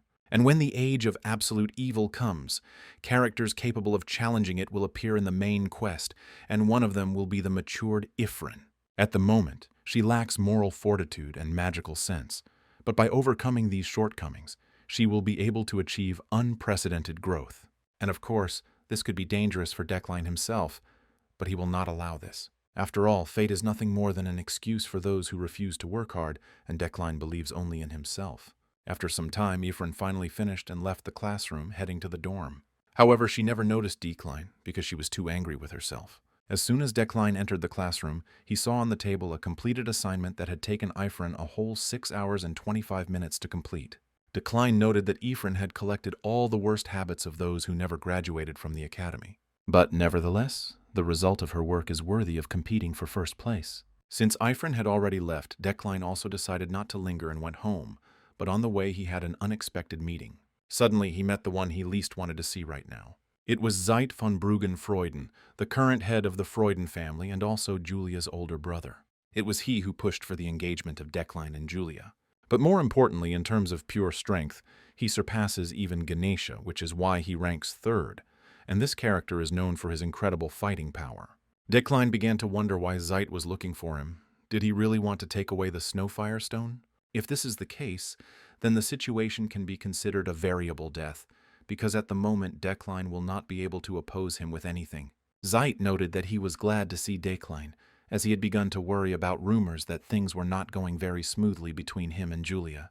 He himself came to him to invite him to a dinner party, if, of course, Decline didn't mind. Decline replied that he had no objection, which Zeit was undoubtedly pleased about, saying that he had always liked his decisiveness and that the chosen restaurant would definitely be to his taste. Despite Zeit's outward friendliness, something about him frankly frightened Decline. Decline's instinct told him that he didn't even have a choice to refuse. After all, for Zeit, family is the highest priority, and it's scary to imagine how he will react if Decline becomes the reason for the disruption of his plans. The next day, Zeit also tried to invite Julia to a dinner party with Decline, but she was against it. She stated that they hated each other and that she was busy training knights and simply did not have time to meet. Zeit asked if she was still upset with him because of the Snowfire Stone. No matter how hard he tried, Julia could not be convinced, but Zeit did not give up, claiming that Decline most likely bought the metal to give her a sword. To which Julia replied that if Decline really gave her the sword, she would immediately announce the dissolution of the engagement. After these words, Zeit almost flared up and asked Julia to be more careful with her expressions. He explained to her that, as he had already said, breaking off an engagement was sheer stupidity, and that feelings were not necessary in a marriage of convenience. Zeit added that as far as he knew, no one loved her more than Decline, or maybe she had someone else. But Julia replied that this was not the case. However, she did not reveal the real reason for her refusal, and as he left, Zeit told her that if they really had problems, they should discuss them at dinner. After the conversation, Julia tried to vent her anger with the blade, and it helped a little. Her subordinate Veron from the Order of Heidekind approached her and said that her blade had become too rough. Julia apologized for letting him see it, to which Veron responded that Decline wasn't worthy of her, and it was strange that Zeit couldn't see it. Julia told him to stop, as it was not proper for a knight to talk about someone behind their back. She added that there was no need to get your hands dirty for her, because despite everything that was happening, she would be fine. Before leaving, she asked him to prepare everything necessary. For Verona, this incident became an answer, and now he knew how to prove his loyalty to Julia as a vassal. After all, now she is unhappy precisely because of Decline, and Veron is the one who will make her happy. That same night, at a council of elders in the Berkt region, the topic of the demon's appearance on the Mountain of Darkness was raised. Since magic was created as a means to eradicate evil and a demon was involved, they could not remain on the sidelines. It was therefore decided to send letters to the 12 houses of magicians, inviting them to a meeting at the Call of Berkt. The next morning, Decline finally received the auction items: the Ring of Ruferina for restoring mana and the ancient rune necklace for preserving it. Everything else, as Ganesha advised, he decided to place in storage. However, one problem still remained. The most important item refused to cooperate. Of course, Decline understood that he wouldn't be able to use the Snowfire Stone right away, but no matter how much he used telekinesis, the stone wouldn't move. It seemed that the stone's mana resisted its magic. In the game, this item was extremely expensive, and no one knew how to use it. And even if he starts working on it, it is unknown whether he will be able to move it with telekinesis later. But he found one text in the library. It spoke of the subjugation of the sword, a process called unification. Perhaps this means that Decline must form his own understanding of the sword. As a result, his guess was confirmed, but understanding 0.1% took a whole 2,000 mana points, and at this rate it would take a whole year. Decline didn't like this arrangement and decided to prepare better, but today there would be a dinner party for Zeit. And in 3 days, an event will take place that was planned even before Wujin took over Decline's body, the anniversary of his death. Zeit did not lie, as he promised. The dinner took place in the luxurious restaurant Von Michel. He also thanked Decline for being there, saying that Julia had left earlier and was probably already inside. It was exactly like that. Julia was already sitting at the table waiting for the others. She was wearing an attractive dress, and it was difficult to recognize her without armor. This change was also noticed by Decline, because before he had only seen her in knight's armor. Meanwhile, Josephine was also present at the dinner, and Decline did not expect to see her there. Although she tried to pretend that she had come simply to discuss the engagement, Josephine was more than just Julia's sister. She is also one of the most dangerous characters for Decline, as she uses any means to achieve her goals. In other words, she is a real sociopath. She is also the leader of a secret intelligence organization called Shadow, and some believe that Josephine's strength can even rival that of Zeit. Julia, in turn, is the only person she cares about, so by hurting her, Decline risks incurring her wrath. Decline didn't understand why Josephine hadn't killed him yet, but upon entering here, he felt her bloodthirsty aura directed at him, seen through the villain's fate. The fact that he felt Josephine's desire to kill him meant that he was faced with an extremely dangerous death variable, and it could only be overcome by proving the sincerity of his feelings for Julia. Zeit, meanwhile, suggested that they discuss everything before serving food, and asked Decline when they would like to hold the wedding ceremony, since 3 years had passed since their engagement. Julia tried to object, but Zeit asked her not to interfere while they were talking.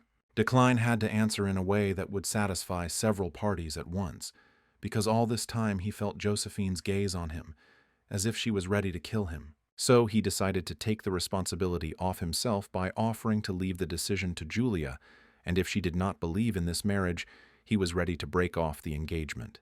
Zeit was not happy with this turn of events, and asked Decline if it was possible to just talk about breaking off the engagement.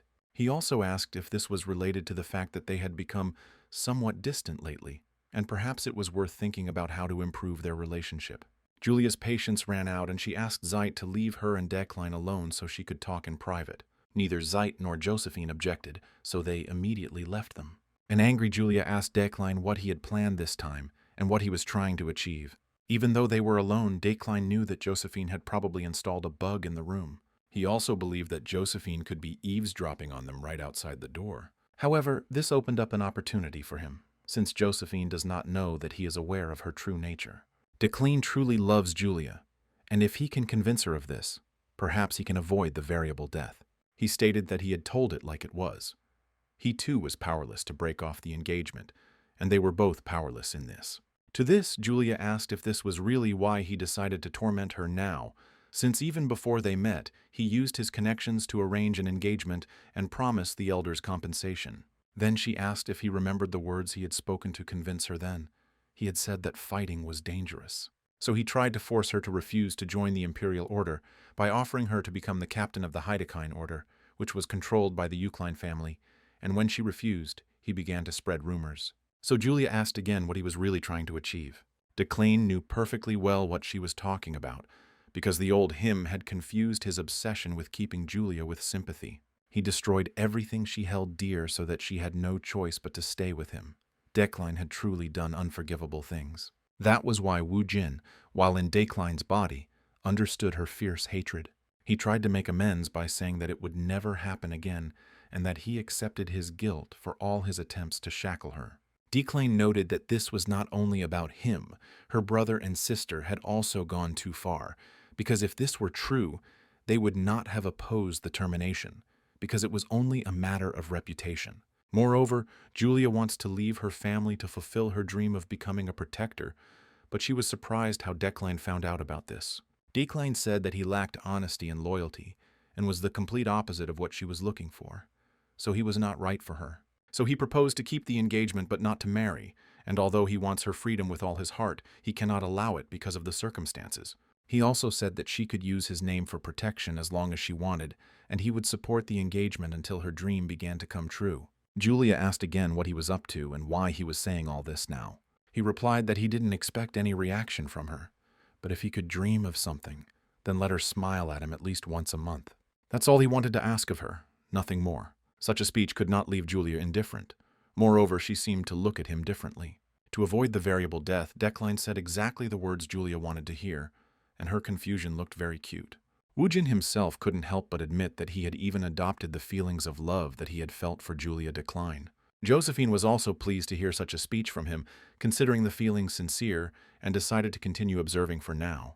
Julia said that despite all these bright words, he wouldn't be bought so easily, but he managed to avoid a temporary death.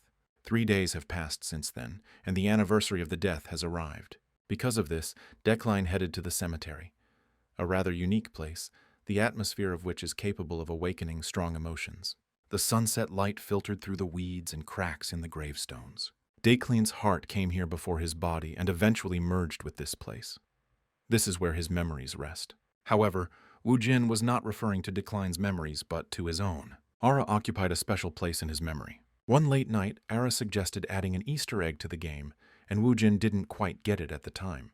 Then she had an idea about a small detail that could be added to Decline, and since he was an intermediate boss, there was nothing strange about it. Wu Jin didn't approve of her idea, saying that it would only add extra work for them, and besides, she herself knew that they were already working night shifts. But Ara did not back down, insisting that in the end they simply had to put their whole soul into this game. However, Wu Jin still didn't understand the meaning of this, but said that she had the right to do as she saw fit. Although Wu Jin thought this idea was pointless and a waste of time, Ara, on the contrary, thought it was a good idea, since it hinted at the fact that Decline once had a fiancé.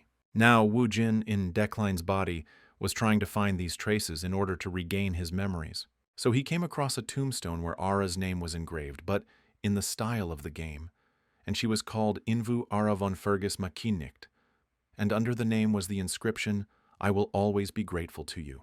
This left Wu Jin stumped. He didn't understand why Ara had engraved her name on this tombstone. After all, Decline was created in the image and likeness of Wu Jin, but why then did Ara use her own name as the name of Decline's deceased bride? And for what does she ultimately thank him? Just one simple phrase was able to move him emotionally. For a second he thought he heard Ara's whisper, and he was overwhelmed by memories of days gone by. The way she praised his illustrations with a shy smile, or how one night she gave him her coat when he was freezing. The way she held his hand and told him she loved him. The way she encouraged him when he had no strength. All those 7 years that Ara was by his side, all of that was their memories. It was truly Decline's moment of weakness. For the first time in all this time, he finally felt something. However, he was not the only one in the cemetery at that time. Lockhart was already secretly waiting for him. Just as Decline was about to head home, Lockhart came out to meet him. His murderous aura felt several meters away. Lockhart was surprised that Decline recognized him, or rather, he was even more angry with him because he considered it unfortunate that such a vain and arrogant mage would address him. Lockhart himself was a villain and mini-boss only available to mages, and the reason he became a natural enemy for all mages was because of his magic nullification ability. As in many other games, the attribute zero magic can be equated to a cheat. But that's not all. Lockhart's attribute has no noticeable limitations. He doesn't even need direct contact. Magic simply doesn't work within the radius of his ability. This is why Lockhart can be considered the most unpleasant and inconvenient opponent for any magician. Because of his special ability, most mages would tremble before him, but not Decline. This was because at the moment, Decline didn't care what abilities Lockhart had. Defeating him was no problem. The thing is, just a few days ago, Decline managed to collect 10 coins, and with their help, he purchased mana quality improvement. Thanks to this, he was able to increase the efficiency of his mana manipulation. With the new skill acquired, he was able to release much more power using the same amount of mana as before. It seems that this improvement had an even greater effect on him than expected, because at the moment when he went about his daily routine, he suddenly realized something strange. He really had become stronger. It felt like he had improved not only his mana, but himself as a whole, and that was what allowed him to defeat Lockhart. In this way, he also managed to overcome the variable death and earn some more store currency. Mana quality improvement also affected his attributes. With Iron Man, he could have defeated Lockhart anyway, but with the attribute boost, it became much easier. However, Lockhart still had strength left, and he continued to speak unflatteringly of all mages, calling them apostates who were unable to survive without their magic. The fact that he had a unique ability comparable to a cheat and felt such anger towards mages, as well as calling them apostates, gave Decline some ideas. And to test his suspicions, Decline asked Lockhart if he was really a Purple-born. Lockhart was extremely surprised and immediately asked how Decline knew about this. The Purple-born got their name because they are born wrapped in a blood-red shell, and there are rumors that their lineage goes back to ancient demons. They live on this continent, hiding their essence, and are the direct opposite of magicians. And since magic was created as a counter to demons, the conflict between mages and the Crimson-born became a central part of the creation of this world, and also one of the key storylines of the game itself. Because of their origins, the Crimson-born were constantly in danger, and Decline was sure that a purge was currently taking place somewhere. So he told Lockhart that he understood him, He must have experienced an era of oppression, and he really felt sorry for him. Dacleen also added that he understands all of this, because he knows that the Purple-born are not guilty of anything. However, his words only angered Lockhart even more, as he was not going to tolerate such treatment. Dacleen introduced himself by saying that he was from the Eucline family, an ancient noble family that had not yet lost its dignity. He also admitted to Lockhart that he had only lost his temper once, when confronted by a demon. After all, due to the legacy of the Euclines, who have hunted demons since ancient times, his blood literally boils at the sight of them. So Dacleen asked Lockhart if he had lost control in his presence, given in to provocation, or gone berserk. And since nothing like that happened, it meant that Lockhart was not a demon at all, but a human. At this point, law enforcement arrived at the scene of their collision to arrest Lockhart. Dacleen had previously told Lockhart that he could trust him, so it would be better to keep quiet and let himself be arrested. Inspector Ropa arrived and was quite surprised by Declein's stunning blow, which easily knocked out Lockhart. Meanwhile, Decleen used magic to recreate a kind of handcuffs. It looked so mesmerizing that the inspector couldn't take his eyes off it. Decleen gave him the steel wire because Lockhart can neutralize magic, meaning the magic handcuffs are powerless against him. He also asked the inspector how he managed to come here so quickly, and whether they were really somewhere nearby. However, the inspector did not quite understand what he was talking about, because they had come here in response to a message that they thought had been sent by Decleen, but in fact it had been sent by someone else. However, Decleen did not pursue the situation any further, and decided to leave, and was also glad that he had managed to resolve everything without resorting to bloodshed. After all, no matter what, and no matter how terrible Lockhart was, Decleen didn't want to hurt anyone in a place where there were still traces of Ara's presence. The next day, Uriel came to Decleen to announce the convening of a meeting in Bercht for the first time in 15 years. At this time, Decleen was in his training room, and Uriel came there to personally deliver the letter to him. It stated that a demon had appeared during the recent incident on Dark Mountain, and as a result, Bert wanted to call all the mages together to discuss it. Meanwhile, Decleen also received the quest Convocation of the Berchts, and the meeting itself will take place in a week. You can take 2 companions with you there, including 1 bodyguard. Uriel noted that if Decleen needed a bodyguard, he could take Jeff, since he used to be a mercenary, but Decleen replied that there was no need for that. Besides, Decleen wasn't thrilled with Jeff, who now preferred to sit behind the wheel rather than practice using weapons. However, Uriel was worried about Decleen, because if he went there without a bodyguard, he could easily die. Decleen, meanwhile, was surprised that Uriel was worried about him, even though she denied it in every possible way. However, be that as it may, Uriel took upon herself the matter of a bodyguard for Decleen. At this time, at the base of the Frightened Order, young knights were also training hard under the guidance of Julia. Meanwhile, the vice-captain of the order was offered one task, and a rather serious one, and something was bothering him, so he was still thinking whether to take the task or not. Besides, this task was related to protecting Decleen, so he didn't know how to discuss this task with Julia. And to be more precise, the whole train would need to be guarded, and the Euclines probably knew that if it was only about Decleen, they would definitely not take him on, so they decided to dilute him. Veron advised the vice-captain to take on this task, saying that not everyone would be suitable to guard an entire train, and if they could complete this task, the fame of their order would increase dramatically. The vice-captain noted that there were some differences between Decleen and Julia, to which Veron responded that Julia was not the type to let personal feelings interfere with the mission. As a result, Veron was able to convince the vice-captain to take on this task, and he immediately went to notify Julia about it. In fact, Veron tried to convince the vice-captain to take on this task not just like that, but for his own reasons. The meeting itself was to take place in Bercht, the name of the mountains in the northern part of the continent, 3.5 kilometers high, and also the home of the magicians called Elders. Bercht is the place where all the ideas of all the schools of magic from all over the continent are gathered, and not only the magic tower, but also the flying island of magicians is subject to the decisions made there.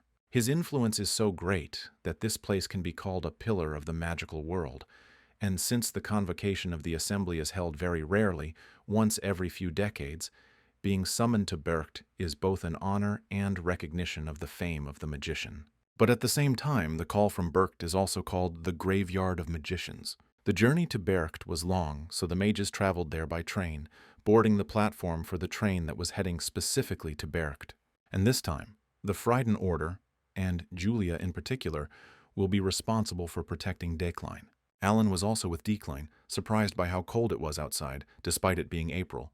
Julia greeted Decline, saying that from this transfer station onwards, her order would take responsibility for guarding the first half of the train. She also noted that they would make every effort to ensure safety, and meanwhile she was very worried, looking at Decline. At that moment, she remembered the words Decline had said at the last dinner, which made her even more embarrassed, and she didn't know whether she should smile at him or not. The vice captain, observing Julia's behavior, was no less surprised, noting that despite her sincere hatred for Decline, she was ready to try her best for him. He was about to take on the responsibility of protecting Decline, but then Veron intervened and declared that this time he would take care of protecting the professor. Even though the vice captain called the young man a skilled warrior, Decline was distrustful of him, so he used the skill Sharp Vision on him, but did not feel any special energy. After that, Julia and the vice captain left them, leaving Veron with Decline and Alan. Meanwhile, Julia also tried to smile at Decline, as he had asked her to at dinner, but it came out rather peculiar. Despite all this strangeness, Decline was pleasantly surprised that Julia kept her promise. Several hours have passed since the train set off. At this time, Decline was thinking about why the summoning from Bercht was not called the Graveyard of Magicians for nothing. There's a reason why Bercht is called the Pillar of the Magical World, despite having a rather controversial second persona. It's all because of an unexpected event that occurs every time Bercht calls an assembly, namely an attack on a train. Successfully overcoming this, one of many possible deaths for Decline, requires a game of minds, or rather, choosing the safe train from all those traveling to Bercht. If you want to take the safe option, you can use dark connections and find out information about which train will be attacked. And if it were the real Decline in Wujin's place, he would have done the same, but in his case, this cannot be done, because he cut off such ties after becoming Decline. That's why he made several preparations to protect himself. For example, it was for this reason that he obtained the martial arts technique of the legendary warrior Estran, and realized it with understanding. Decline was also surprised at how peacefully Alan slept, because just a couple of days ago, when he invited him to go with him, he cried and sniffled with delight. In the meantime, there was only one station left, Bercht, and so far nothing terrible had happened. Decline was rather glad that all his preparations might be in vain, because before leaving, he used Midas Touch on the items from the famous Master Georg to increase their defensive properties.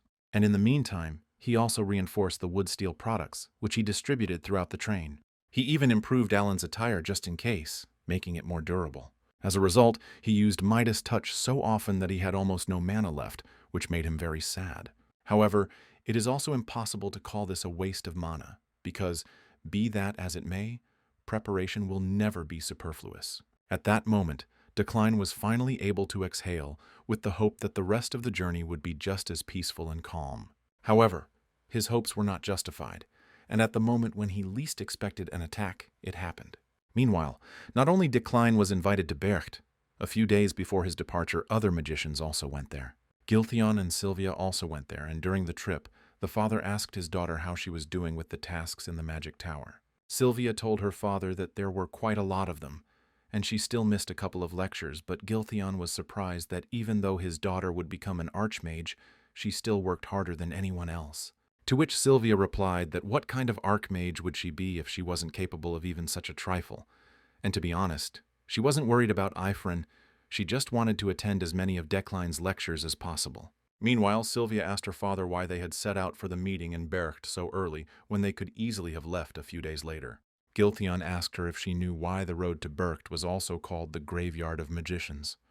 But Sylvia thought it was just another horror story. However, Giltheon noted that this was not the case at all, because every time a meeting was called in Bercht, several mages lost their lives.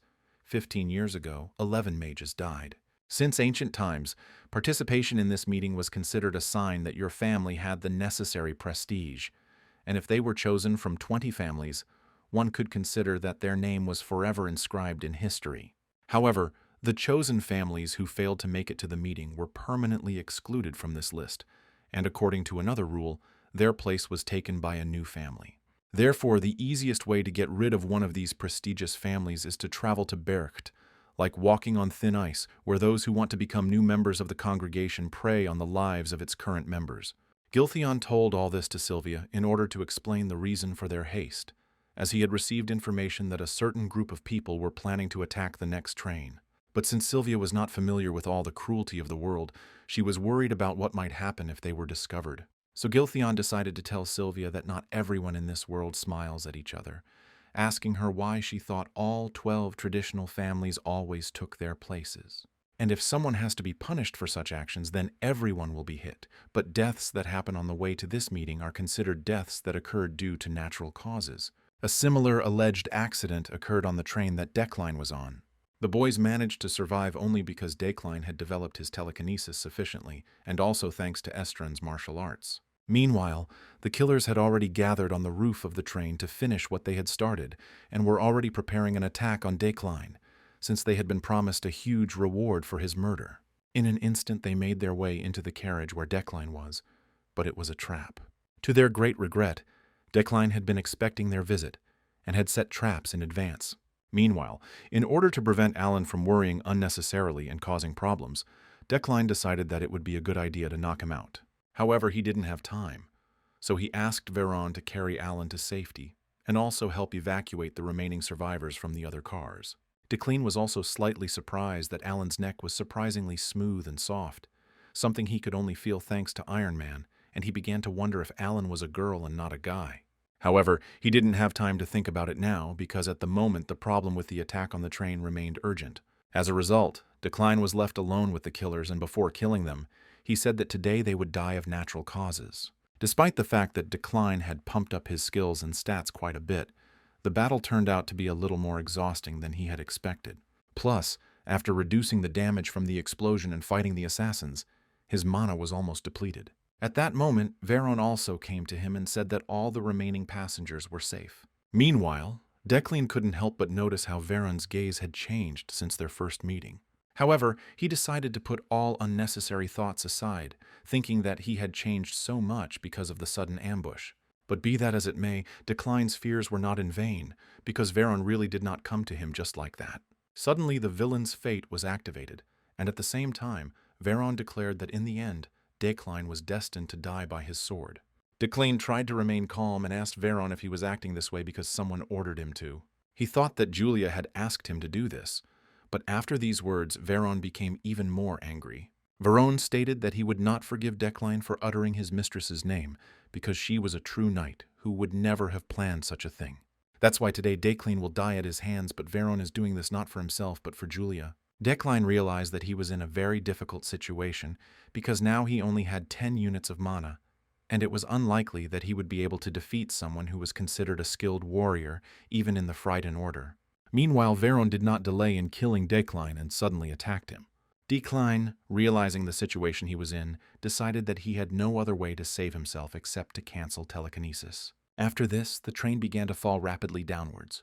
Meanwhile, Sylvia was already in Berkt and waiting for the rest of the magicians. She was also accompanied by a night guard of the Illade family named Sirio, who informed Sylvia that everyone had arrived in Berkt except for Decline and Ehelm. After which, Sirio left, telling Sylvia to call him if she needed anything. However, Sylvia herself was more worried about Decline after all those stories her father had told her. After all, on the day when Decline came to the cemetery, Sylvia was also there, but she didn't plan to spy on him then. She herself came to the grave of her mother, Cielia von Elemen Illade, who was a proud mage, the wife of Giltheon, and also the beautiful mother of Sylvia. That day, Sylvia had just visited her mother to talk to her, and it was an ordinary day, no different from any other. Then she told her about how terrible Professor Decline was because he gave them too many assignments, as if he thought they were the only ones learning from him. At that very moment, she heard strange sounds that she could not ignore. Looking closer, she saw Decline, who was mourning the grave at that moment. And even seeing his hunched back, she could feel his noble presence. At first glance, one could unmistakably recognize Decline. Sylvia also wondered what he was doing in such a place, because she didn't think such a person was capable of mourning the dead. However, when she saw tears on his face, she was shocked to the depths of her soul. After all, Decline is the one who always remains cold and strict no matter what happens, and yet, even such a seemingly cold monster can shed tears. Sylvia found this incredible, because she always thought of Decline as an annoying professor who acted so high and mighty, but even he had memories of a lost love.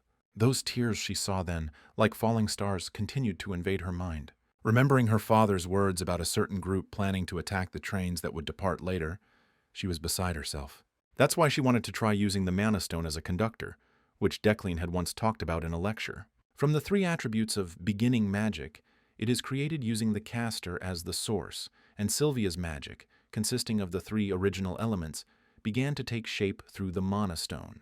As a result, Sylvia was able to create the original creation colors. She named her creation Shoestrick and sent him flying so that he could show her what he saw. Meanwhile, Decline tried to find a way to avoid death. Meanwhile, he was very lucky. The train caught on a rock and as a result did not crash to the ground. However, he ended up with several broken bones, although he was able to quickly recover thanks to Iron Man. However, the troubles did not end there. Varen also survived and attacked Decline again. Decline was amazed that even after this, Varen remained healthy. But be that as it may, the fight continued, and Varen was determined to kill him right now. In truth, Decline had little chance because Varen was much stronger, and even in perfect condition, he could hardly defeat him. However, it is worth remembering that Decline has the skill Determination, which is activated in battle and maintains mental strength until the end of the fight. That's why, even when he found himself in such a terrible situation, Decline continued to believe in victory. But even so, it did not help him much, and he found himself on the verge of death. One successful strike of the sword and the game would be over, and Wu Jin began to wonder if he would wake up in his office as if nothing had happened. But at the same time, he didn't know what would happen if this didn't happen. Just when he thought he was finished, the space suddenly began to shake. Something strange happened. In an instant, someone cut off Verona's hand that was holding the sword. Decline didn't understand what had happened, but he realized that this was his chance. Using shurikens, he managed to turn the tide of the battle, and now Varen was on the verge of death. And now it was no longer Varen who looked down on him, but on the contrary, Decline who looked down on him. Neither Varen nor Decline understood what had happened, but Decline still asked why he wanted to kill him. Varen replied that it was simple. He remembered all the atrocities he had committed against Julia. Decline asked if he really attacked him for Julia's sake, even though she hadn't even asked for it. He also wondered who she was to him if he was willing to do such a thing. Varen replied that he would never understand it. Their meeting with Julia was accidental. She arrived at the house of a noble family, and Varen was just trying to enter the territory. Julia was surprised that despite his size, Varen was able to climb over such a high fence. Then she saw hidden potential in him, and under the pretext that she would take him to the police herself, took him with her. Varen was of the Frisian family, famous for its behavior, so Julia believed everything he told her. However, she condemned him for hitting the family heir. But despite this, she invited Varen to go with her, promising to teach him self-control. After that meeting, Varen became part of the knightly order, which he was certainly happy about. However, due to his character in childhood, he could not find a common language with others, which is why he sometimes felt like an outcast. And the only one who took care of him all this time was Julia. He never told her what was really going on, insisting that he was fine. Or so he thought. Because as long as he was with Julia, he didn't feel lonely because she was always there. Julia was special in Varen's eyes. She always helped others and did not put up with injustice. His respect and admiration grew, and with it, his secret love. Varen admitted to Decline that he understood that his feelings could harm Julia and become a burden for her. But despite this, he wants to kill Decline, thinking that if he doesn't, he will one day ruin her life. Varen was telling the truth, because everything bad that happened in the game was just a butterfly effect from Decline's actions. However, this time, everything will be different, because Wu Jin in Decline's body will change what he did and prevent the story from ending in destruction. So, instead of killing Varen, Decline extended his hand to him, declaring that he would not harm Julia. But even then, Varen did not change his mind and still wanted to kill Decline. In this case, Decline was forced to kill Varen, saying that his stupid choice would torment Julia for the rest of her life. At that moment, Julia was overcome by a strange feeling, as if something had happened to someone close to her. So Varen died, a victim of his own decision, which he believed was made for Julia's sake. Shoestrick watched what was happening from the sky, and Sylvia saw it through his eyes. She saw how Decline killed the guard. He fell off the cliff, but it was the knight who tried to attack first. At that moment, Sirio approached Sylvia and asked her to come back because the meeting was starting soon. Sylvia went with him, but she was still worried about whether Decline would make it in time. Lilia Fremian, deputy head of the investigation bureau, arrived at the scene. She was told that there had been an explosion followed by an attack, but fortunately no one was hurt. She was shocked to learn that 2 people were missing, Knight Varen and Professor Decline. One of the officers pointed to Alan, saying she could get details from him. But Alan was still unconscious, and police believed it was due to shock from the attack. Lily questioned other passengers, and they told her about a strange phenomenon. The train hung in the air and then fell. One man even managed to take a photo, although he himself did not know how he did it. Lily was amazed. Could Decline really lift a train into the air with the help of magic? Suddenly she received a telepathic message. The knight Veron was dead. He tried to kill Decline, but the professor survived. It was at this moment that the silhouette of a man resembling Decline approached them. Although he looked shabby, his gaze still retained its usual coldness. And if it weren't for a strange phenomenon, Decline would have died at the hands of Veron, whose name wasn't even recorded in the game. Therefore, if it were not for the help of the unknown, he would have ended up at the bottom of the cliff, and it was difficult to comprehend. Meanwhile, Lilia wanted to ask him a few questions regarding the incident. But Decline only asked her what time it was, and Lilia replied that it was 3:30. This meant that he had only 6 hours left to reach Bercht. Lilia tried to ask him a question, but Decline interrupted her with his own. He asked if there was a way to Bercht, and she, beginning to get irritated, replied that there was a road and a sea route. Then Lily wanted to interrogate him again, but suddenly noticed that he had disappeared. She was amazed that after all the mana losses he was still able to escape, and she realized that this was the same Decline that Lockhart had told her about. Meanwhile, it was 9:53 and the meeting was about to start, but Decline was still not there. Before the beginning, the elder wanted to express his gratitude to everyone who responded to the call. He then released a powerful wave of mana, overwhelming everyone in the hall. Sylvia realized that it was most likely Dezektin, the elder of Bercht, a living legend who had renounced secular life. This meant that Sylvia had to at least reach his level to qualify for the title of Archmage. Before the meeting began, Dezektin clarified the list of those who had arrived, among whom was Giltheon. Also present was Etensel of the Bran family. Baden from the Veorad family could not miss the event either. Ehelm of Rewind was also present. However, when Decline's name was called, he was not there. Dezektin stated that if he did not appear by the third call, he would be excluded from the 12. This caused a wave of discussion, since the Euclines were among the first 12 mages. But some considered this to be natural, considering Decline unworthy of his ancestors. Sylvia was shocked at how Decline lived if no one even worried about him. However, she herself hoped that he would still come. Dezektin said his name twice, but just as he was about to say it a third time, the door opened. And at that moment, Decline entered, miraculously making it to the meeting. Despite everything that had happened, he confidently stated that the head of the Uklanov had arrived.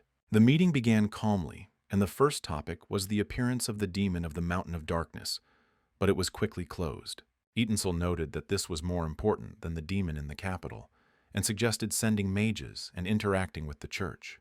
Her opinion was accepted, and since no one objected, the matter was closed. After this, a short break was announced to prepare for the next discussion.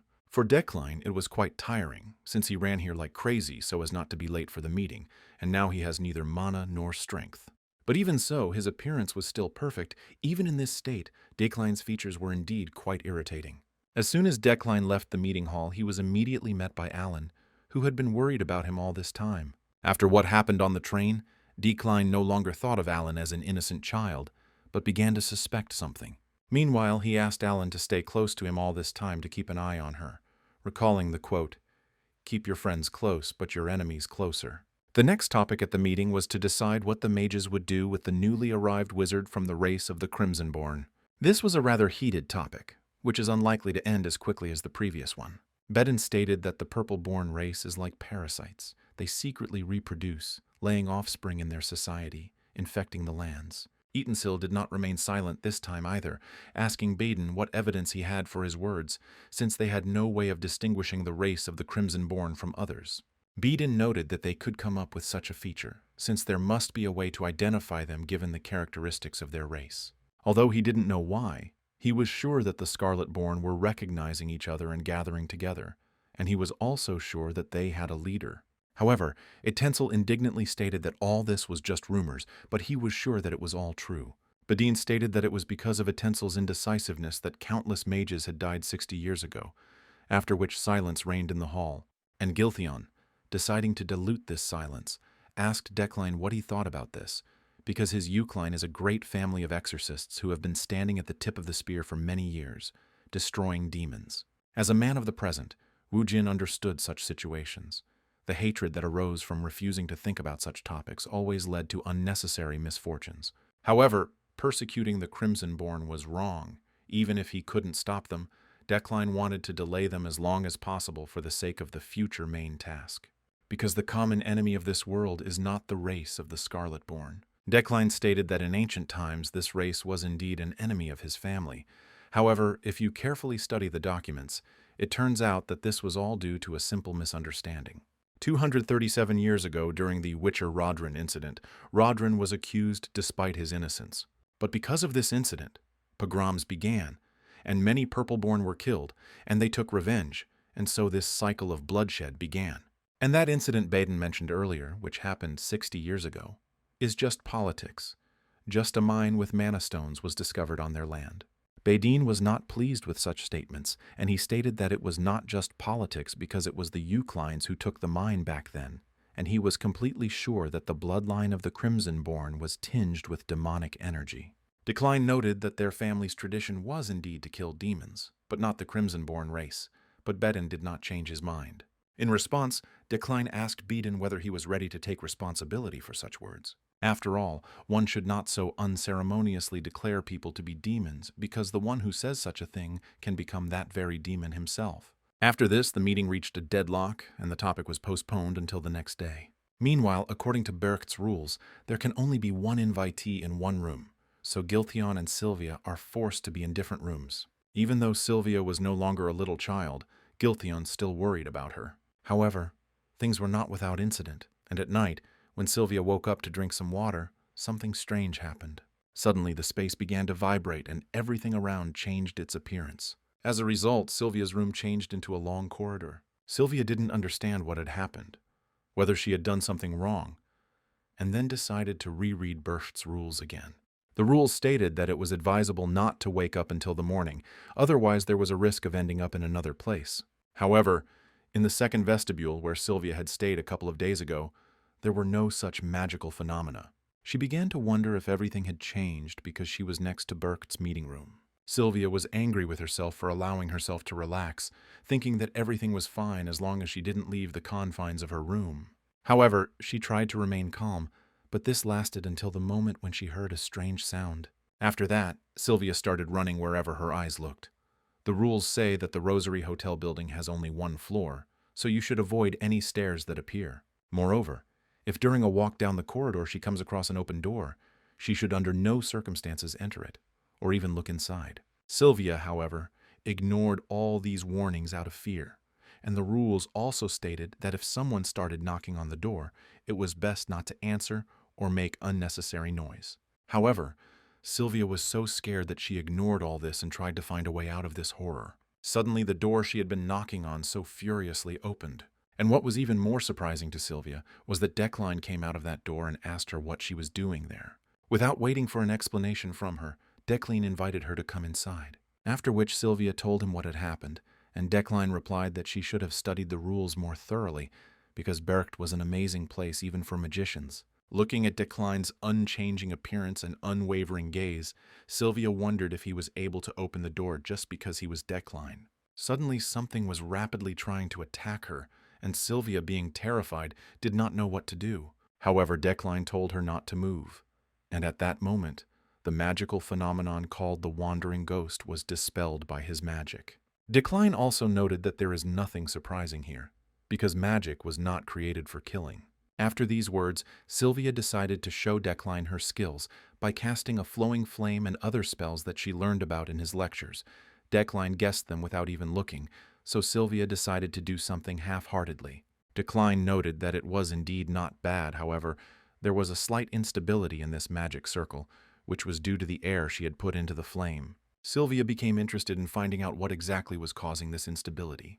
However, Decline said that Sylvia should figure this out on her own, without his help. Sylvia was displeased, saying that he had helped Ephraim, but Decline replied that this was not the case, and Ephraim had managed on her own.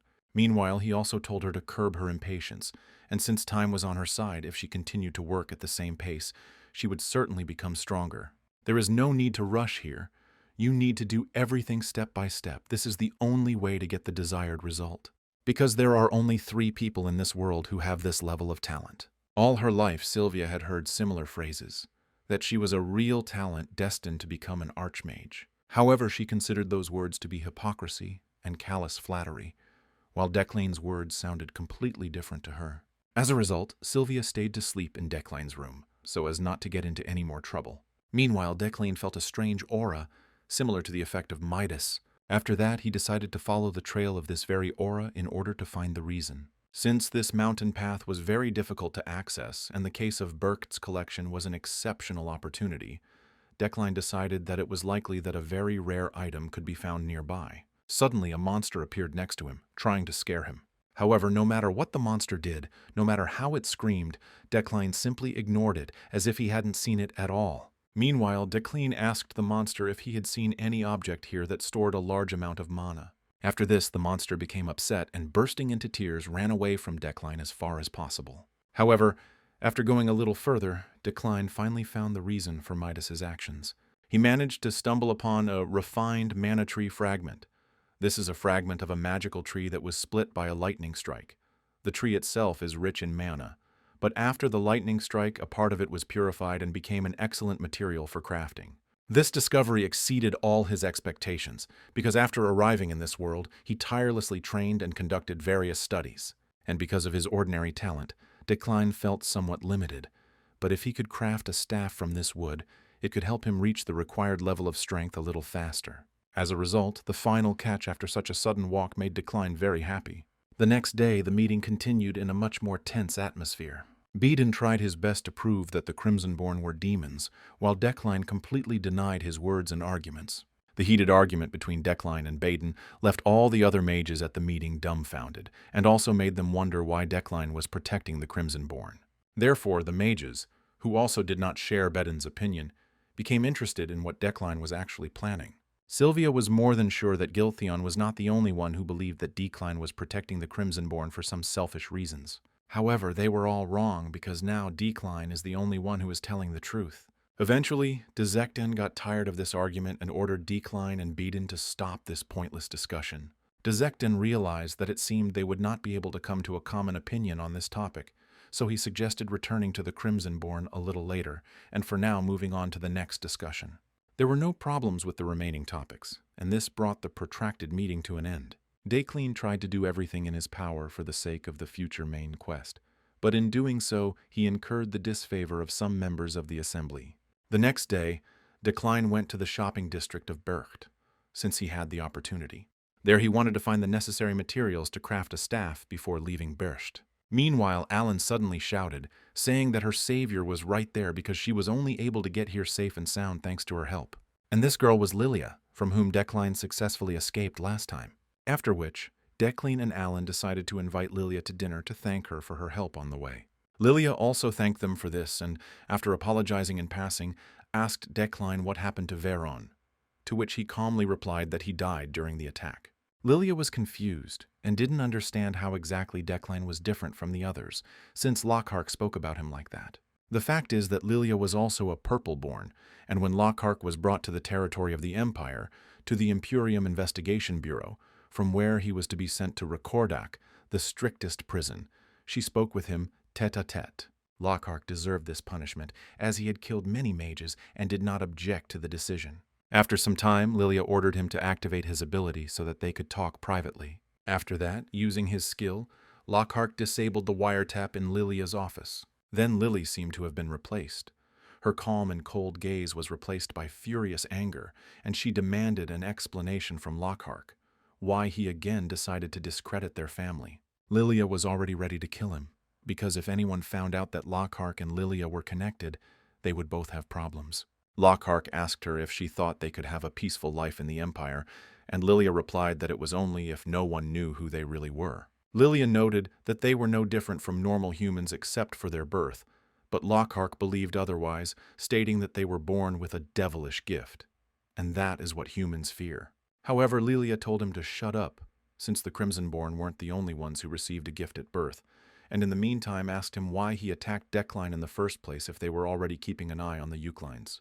Lilia noted that they weren't planning on killing him yet. They were just watching.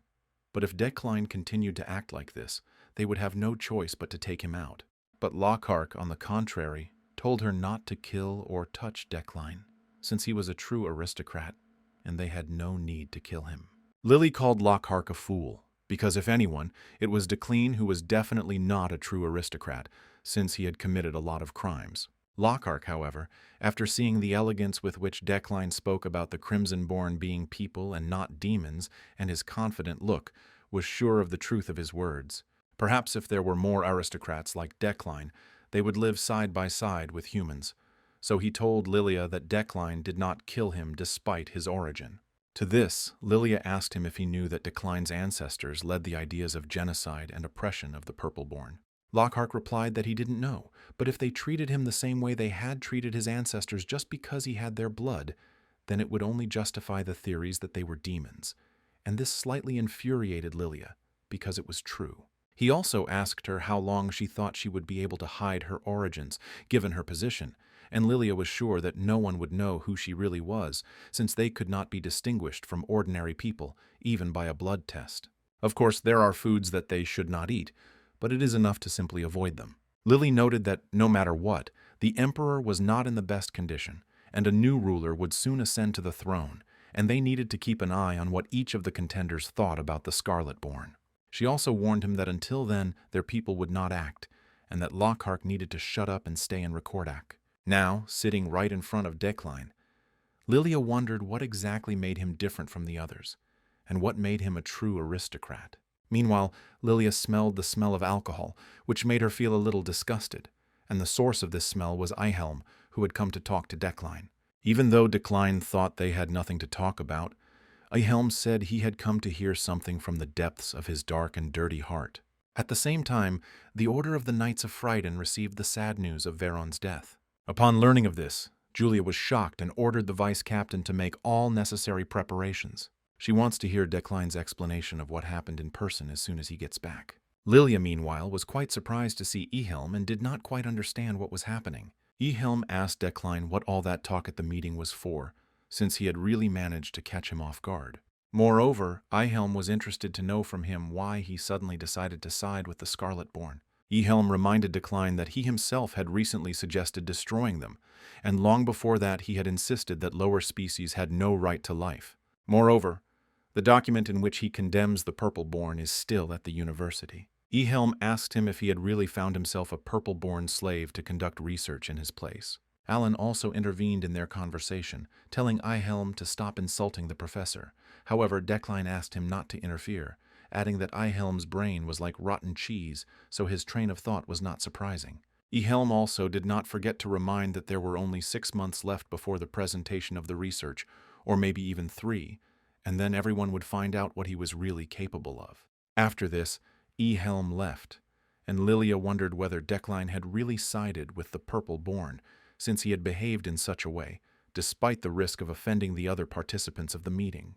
The next day, before leaving Bericht, Decline met with one of the greatest craftsmen and ordered a staff from him. Apparently, old Decline had visited this craftsman before, and thanks to him, Wu Jin was able to complete the quest unknown to him. On the way back, Decline and Alan were placed in the same carriage with Bedin. Bedin didn't even try to hide his hostility, but fortunately it didn't escalate into anything. As a result, this long journey was coming to an end, and there was one last transfer ahead. However, not everything was so simple, and at one of the stations Decline met Julia, and he already guessed why she was there. However, despite all the bad thoughts, Julia only asked him how Veron had shown himself. At first, Decline wanted to tell her the whole truth, that Veron had tried to kill him, which is why he had to fight back because he wanted to be honest with her. But now, standing in front of her and looking into her eyes, he simply couldn't do it. For this truth was extremely cruel, and Julia's convictions were unshakable, but not her heart. Such was her true nature. And if she had found out the truth, she would certainly have started to blame herself, and would have considered that her subordinate's misconduct was her personal responsibility. So for her own good, Decline decided to hide the truth, even if it meant incurring someone's hatred. In the end, he told Julia that it was difficult to assess what Veron was like, but he was extremely emotional. Julia thanked him, and then wished Decline good luck, saying that they were just about to go to Veron. Alan was slightly indignant, stating that the knights had no logic at all since they were also victims of that incident, and yet they looked at them as enemies. Meanwhile, Sylvia approached them and asked Decline why he hadn't told Julia anything. Declan pretended not to understand what she was talking about, after which Sylvia handed him the book, saying it was as a thank you, and ran away. The trip had indeed been very tiring, so Declan wanted to get home as soon as possible and rest. During the first attack, Declan took control of the situation and, together with Veron, they managed to rescue the survivors. But during the second attack, the train crashed down, and it appears that Veron fell then. However, the VIP carriage in which Declan was located miraculously ended up hanging on one of the rocks. Overall, they both did their best to get the situation under control, but Veron fell down during the second attack. Julia learned about this from one of the police officers who arrived at the scene. This loss was painful for Julia, because Veron was her reliable right hand, and she could not even imagine that he would leave her. Meanwhile, in the Ukline household, things were as restless as ever. After Decline's return, Uriel was furious because he had written a check in the family's name again. The thing is, the staff turned out to be much more expensive than he thought, so Decline was forced to write a check in the family's name. Uriel also said that at this rate their finances would only last for 2 months, but Decline asked her to calm down, saying that he knew where to get money. And when he spoke about a way to get money, he meant the items he bought at auction. At first, Decline didn't understand why the auction items had the aura of a magnate, and thought of them as an investment similar to what happens in the real world. However, just recently an idea came to his mind, and he realized how to increase his wealth with the help of these items. And for this, Decline used the skill Midas Touch. Uriel didn't quite understand what Decline was planning, and asked him why he was standing with his hand outstretched. Decline said he was going to put the items up for auction again and asked Uriel to call an appraiser. Uriel was shocked by Decline's idea, saying that these were antique things that were usually kept as long as possible, and now he wouldn't get even half the price for them. But Decline asked her to keep quiet, which angered her even more. Meanwhile, Decline asked Rose's servant to slowly call the appraiser to him, and then help with the transportation of all these things. Thanks to the Midas Touch, objects acquired a completely different meaning, and now the oriental vase had a special effect. The flowers standing in it will never fade, will slowly turn into a new species, and each petal retains the effect of relieving fatigue. Meanwhile, Ifrin and the rest of the guys gathered in the room of the Simple Magic Study Club. The guys played cards, and the winner didn't have to clean the club room. As a result, Ifrin had 3 wins in a row, so she didn't have to clean for a week. For her, it all seemed like a dream. She came from a baron's family, but she didn't even graduate from the academy, and from the moment she entered this tower, she received an endless stream of hatred towards her. And it wasn't just the students who were talking about her. Even the professors didn't like her. As a result, she had to go through a lot. But who would have thought that she would be sitting in a club with her friends like this? But of course, there were some unpleasant situations, and suddenly Professor Relin came to them, to whom Becca reported that the guys were doing something they shouldn't in the club room. And since their club studied simple magic, few people understood why it existed, calling it nonsense. In response to Relin's discontent, Ifrin replied that they had filled out all the necessary documents, received permission to create this club, and one of the professors had given them consent. Relin's indignation continued unabated, and he was curious to know who, according to him, was smart enough to approve the creation of such a useless club. Meanwhile, Relin also called Ifrin the same commoner who was recently at the disciplinary council, which angered her. Relin did not hide his hatred for commoners, trying in every way to hurt them, and also demanded that Ifrin name the professor who approved the creation of the club. At that moment, Decline happened to be passing by them, and having heard their conversation, he could not pass by.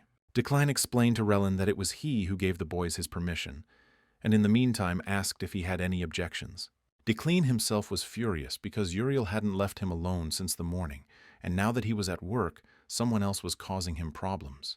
However, in Decline's presence, Relin acted differently and merely asked him if the place seemed too shabby. He also said that the mages from the Imperial Academy's magic tower deserved better equipment and furniture, and it saddened him greatly to see everything in such a state, so he would take it upon himself to replace the things with newer ones. Decline didn't dwell on the topic for long, and only noted that Relin was very polite, and the room really did look old and shabby. Before leaving, looking at Becca, Decline said that worthless cockroaches will always behave as befits insects. After some time, Decline finally gave his first lecture since leaving for Bercht, and all the students were curious about what had happened there. Many people were whispering about the incident with the train, and the only one who knew the whole truth besides Decline was Sylvia, but she decided to remain silent. Nevertheless, Declan asked for silence and announced the beginning of a lecture, the topic of which was pure elements and magical interference. Magical interference is when one magician's spell is interrupted by another's intervention. And before moving on to the main part of the lecture, Declan invited the students to start with a warm-up exercise. After this, the students watched a beautiful and vibrant spectacle that could not fail to captivate them. Declan explained that these magic stones were worth 3,000 elne each. He would leave them hanging in the air and the students would try to take them by interfering with his telekinesis. And if they succeed, they will be able to keep the stones for themselves. This could not but please the students. However, for the caster of the spell, blocking the interference is just as important as casting the spell itself. Of course, the defender has an advantage in this situation, but it is still worth a try for students. After Declan announced the start, the students began trying to take the magic stones by interfering with his telekinesis. Last time Declan managed to stop and lift the train into the air, but he only recently memorized basic telekinesis and needs to use it more often to get used to it. He was also interested, even though they were just students, to see how long his telekinesis could last against 150 mages. But the most interesting thing is whether he can cope against children with top-level talent. Ephraim was genuinely happy about this opportunity to earn some extra money, since her sponsorship funds had almost run out after she spent them on textbooks, supplies, and other things. Seeing how hard Ephraim was trying, Sylvia decided not to give up either. However, despite the fact that Declan withstood the onslaught of 150 mages at the same time, no one was able to break through his defense, and the students seemed unable to carry out any interference at all. Declan himself was also surprised, because he did not expect that the students would hold out until the very end, using up all their strength, and this would not yield any results. But this did not last long. And although it was obvious, nevertheless, the first one who managed to take away the magic stone was Sylvia. Declan, of course, expected that Sylvia would succeed, and at the same time he was surprised that no one else had succeeded. But after these words of his, Ephraim also managed to break through Declan's telekinesis and take away the magic stone, thereby earning 3,000 elna. The rest of the students, no matter how hard they tried, were unable to complete Declan's task. Declan felt very sorry for them, so he asked the students to stop and also to clean up the mess. Julia asked Ephraim how she managed to do it, and she replied that she had some kind of epiphany.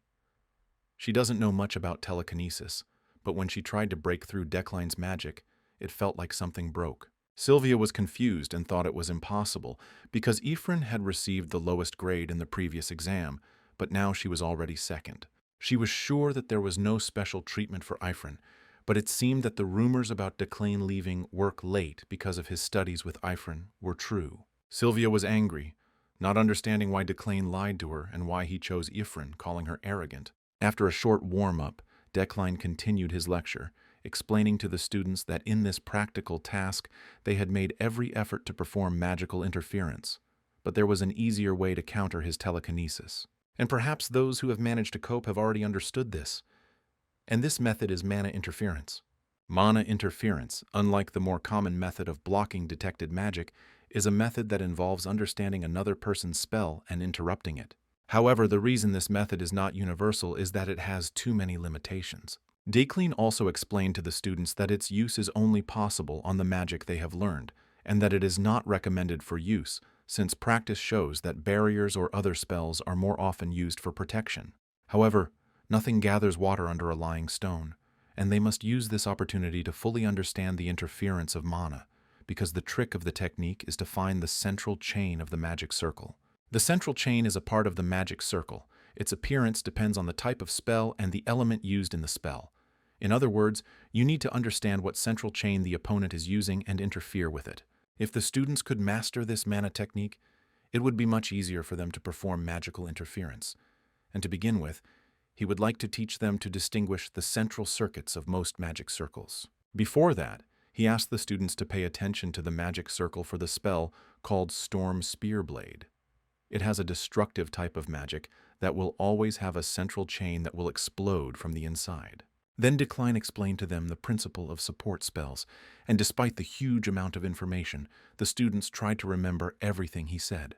Declan didn't even notice how 2 whole hours had passed since the beginning of the lecture, and decided to finish the lecture, despite the fact that there was still material to analyze.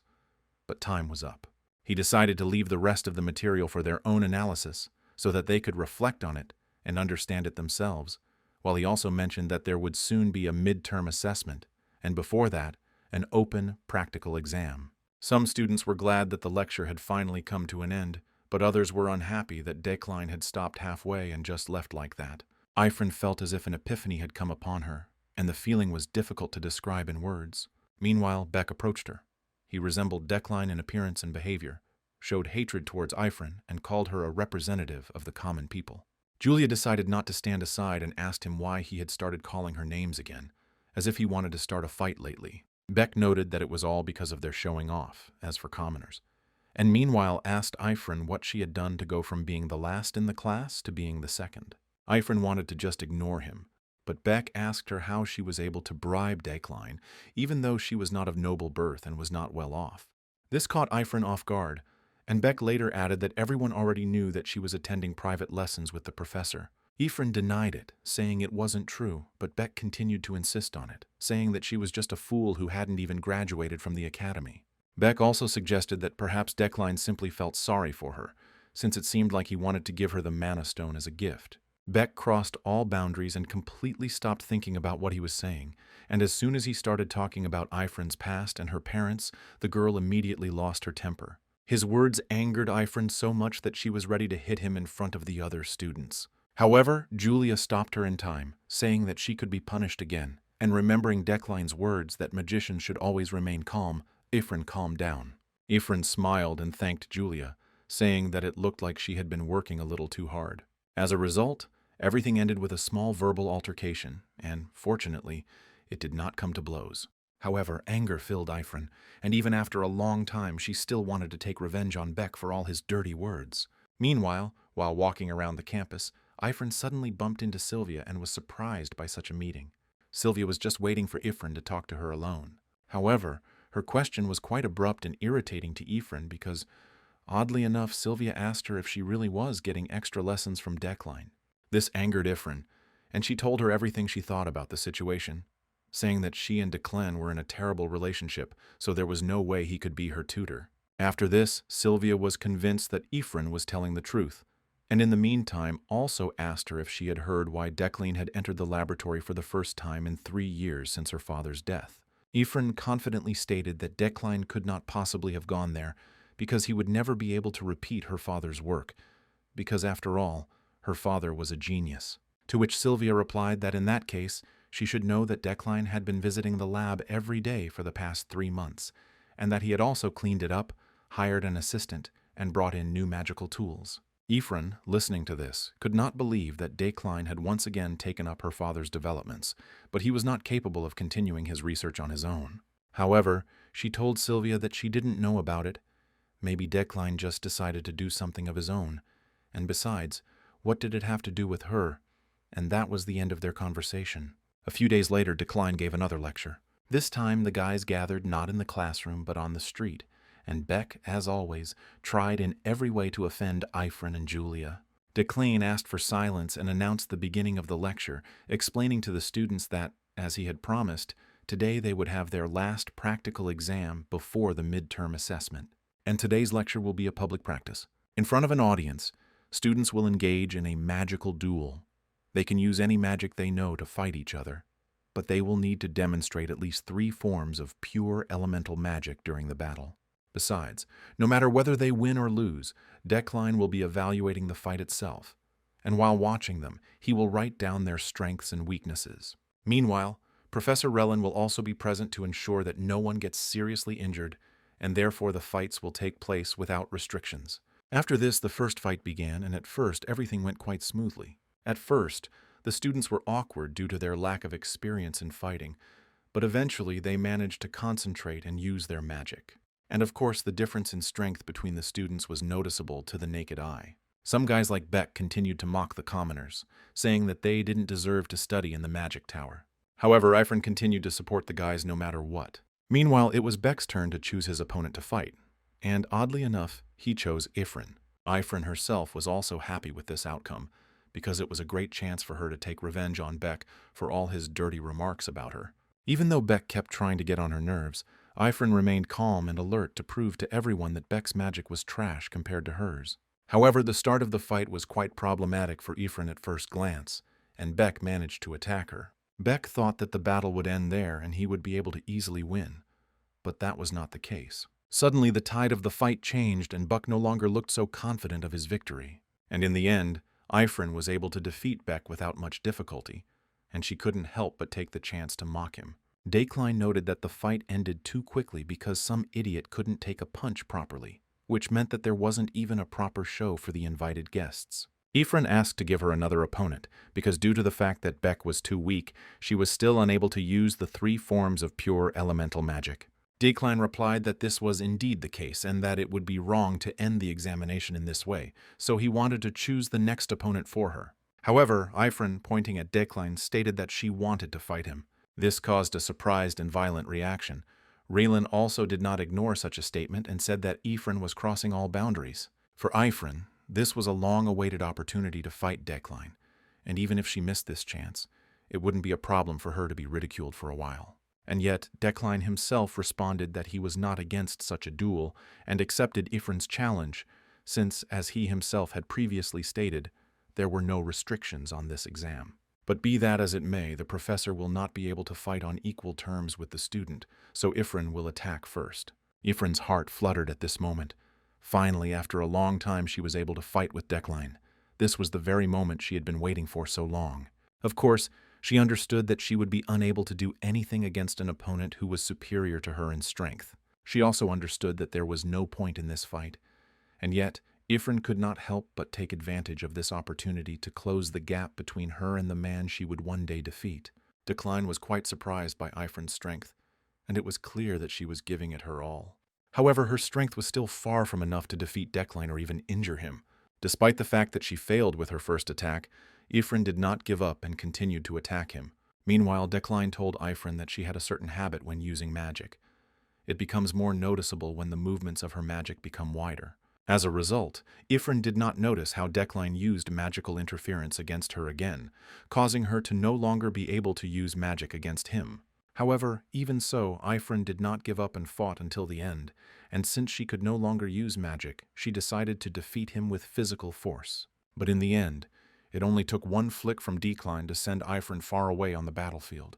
Dacline noted that the effective combination of pure fire and wind elements, as well as the use of earth magic to create a dust explosion, all triggered by her magic sense, was incredible. But even if her instincts are excellent, it will not be possible to do what she tried to do, provided that her dexterity does not exceed Dacline's mastery of the elements. And the reason why she was able to show herself like that is because of Ephraim's talent, Vessel, the ability to use all kinds of elements when she wears this bracelet. Approaching Ephraim, Dacline said that, unfortunately, the result was obvious, but even so, her performance was not bad.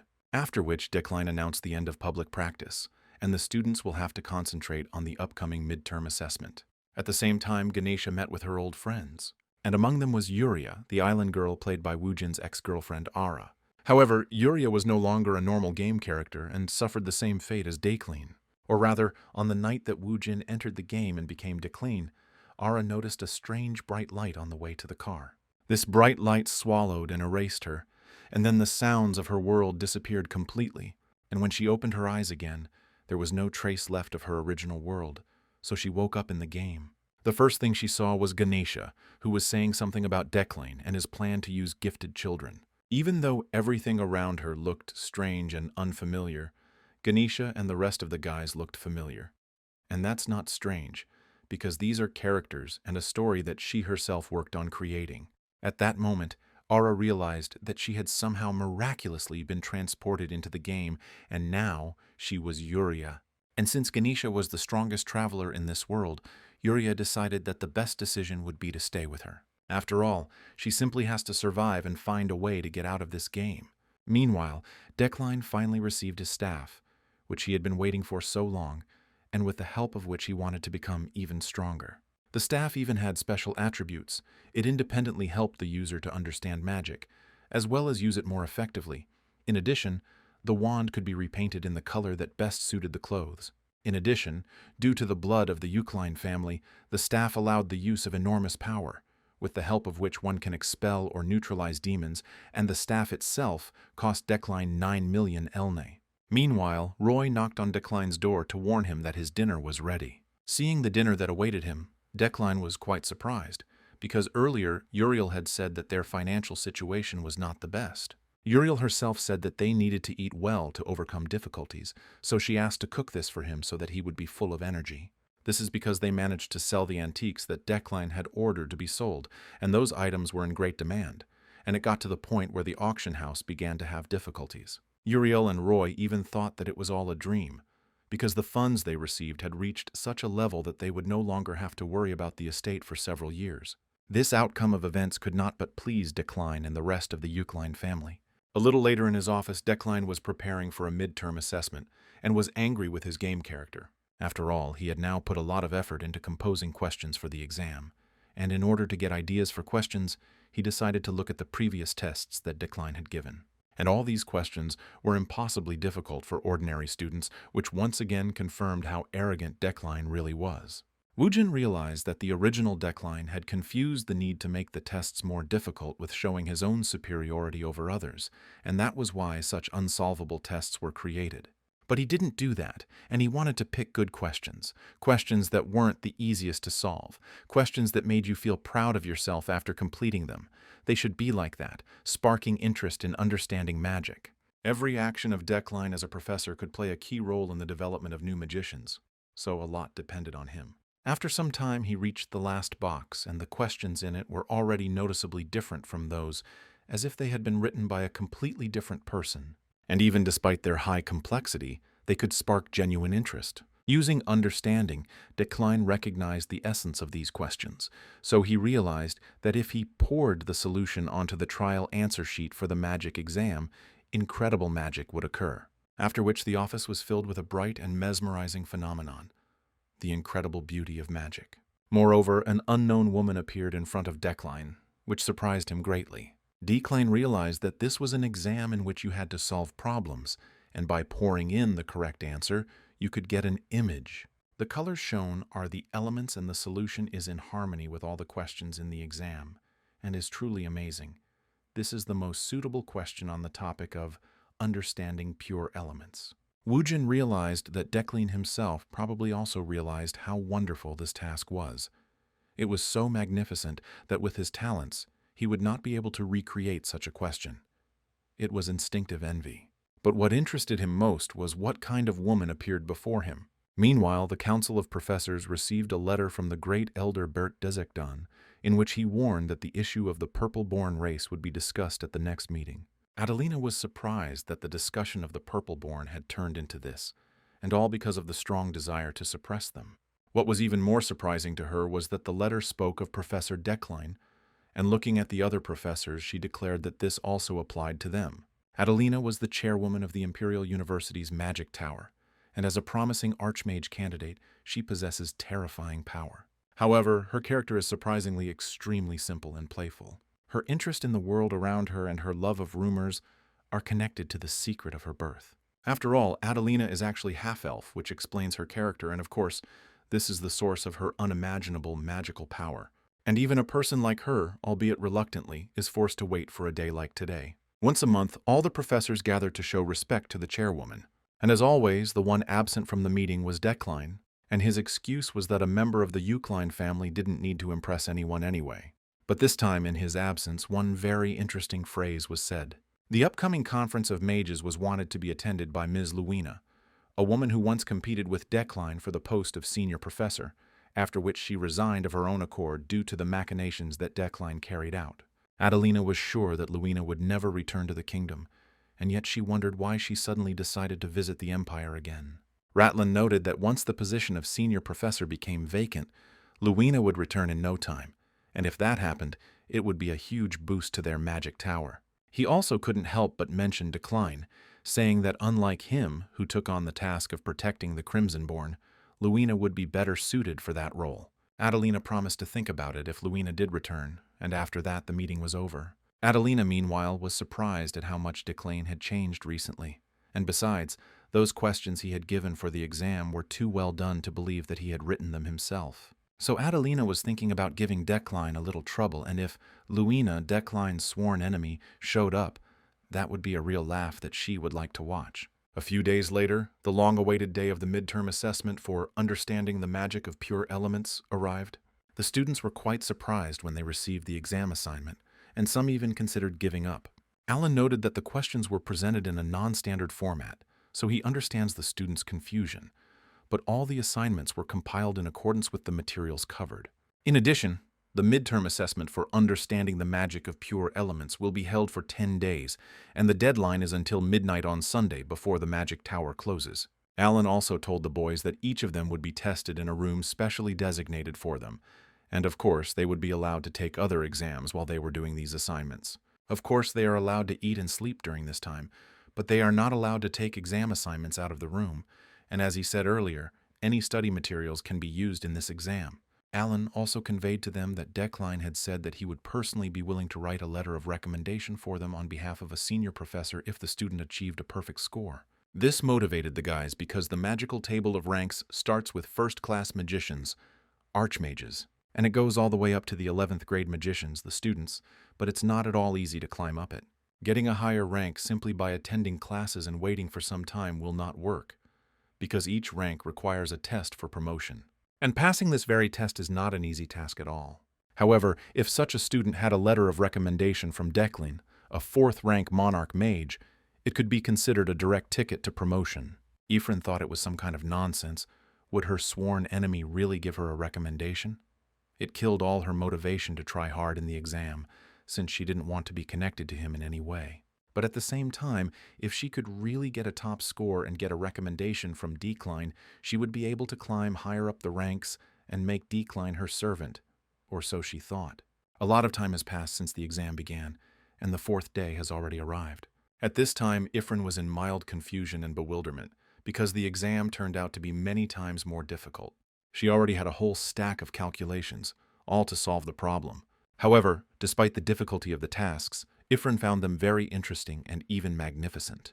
The process itself was pure agony, but when she found the answer, it was like an enlightenment descended upon her that she had never experienced before. She even found it hard to believe that these questions were composed by Decline himself, and besides, the joy of research did not allow her to stop, despite the agony. Ephraim was determined and confident to earn a perfect score in order to get Decline's recommendation, but she came across a question that she didn't know how to answer, so she decided to take a short break. In order to clear her head a little, Ephraim decided to go out for some fresh air, but she wasn't the only one who had this desire. Sylvia spent about 30 hours on a single question and finally solved it. Meanwhile, she considered the words about Declan's recommendation to be nonsense, because anyone who could earn the highest score on this exam would under no circumstances fail the promotion exam. And yet she wanted to earn the maximum score, not for the sake of the recommendation, but for herself. Sylvia found these questions beautiful, as if each one were a key leading to a unique insight. Therefore, Sylvia thought that if she could solve them all, she could be sure that she would become stronger as a mage. Meanwhile, she and Ephraim accidentally bumped into each other, and they were both pleasantly surprised to see each other. And the only question that interested them from each other was how many questions they had solved. Ephraim and Sylvia said this at the same time, which made them feel awkward for a moment. Sylvia decided to answer first and said that she was stuck on the 8th question, but Ephraim was surprised, because she was also stuck on a question, but on the 7th. However, Sylvia was even more surprised because she could not believe that Ephraim was only 1 question behind her, and even thought that she was lying. They didn't manage to talk for long because immediately after that Sylvia left, deciding not to waste a minute of extra time. And while the exam was in full swing in the tower, Decline felt that a great storm was about to come, and his instincts did not fail him. From the newspaper he learned that Emperor Krebeim was in critical condition. Krebeim was known for his gentle and calm nature and always sought to strike a balance between divine and imperial authority. He also did not apply a hostile policy towards the Purple-born, and the problem is who became the new emperor after his death. This ruler is the most important figure in the world, and also the most problematic. And her name is Sophian Ekatere August von Gebrein, and it looks like big changes are about to happen in this world. Meanwhile, the last day of the exam arrived, and during this period there were many students who dropped out of the marathon exam.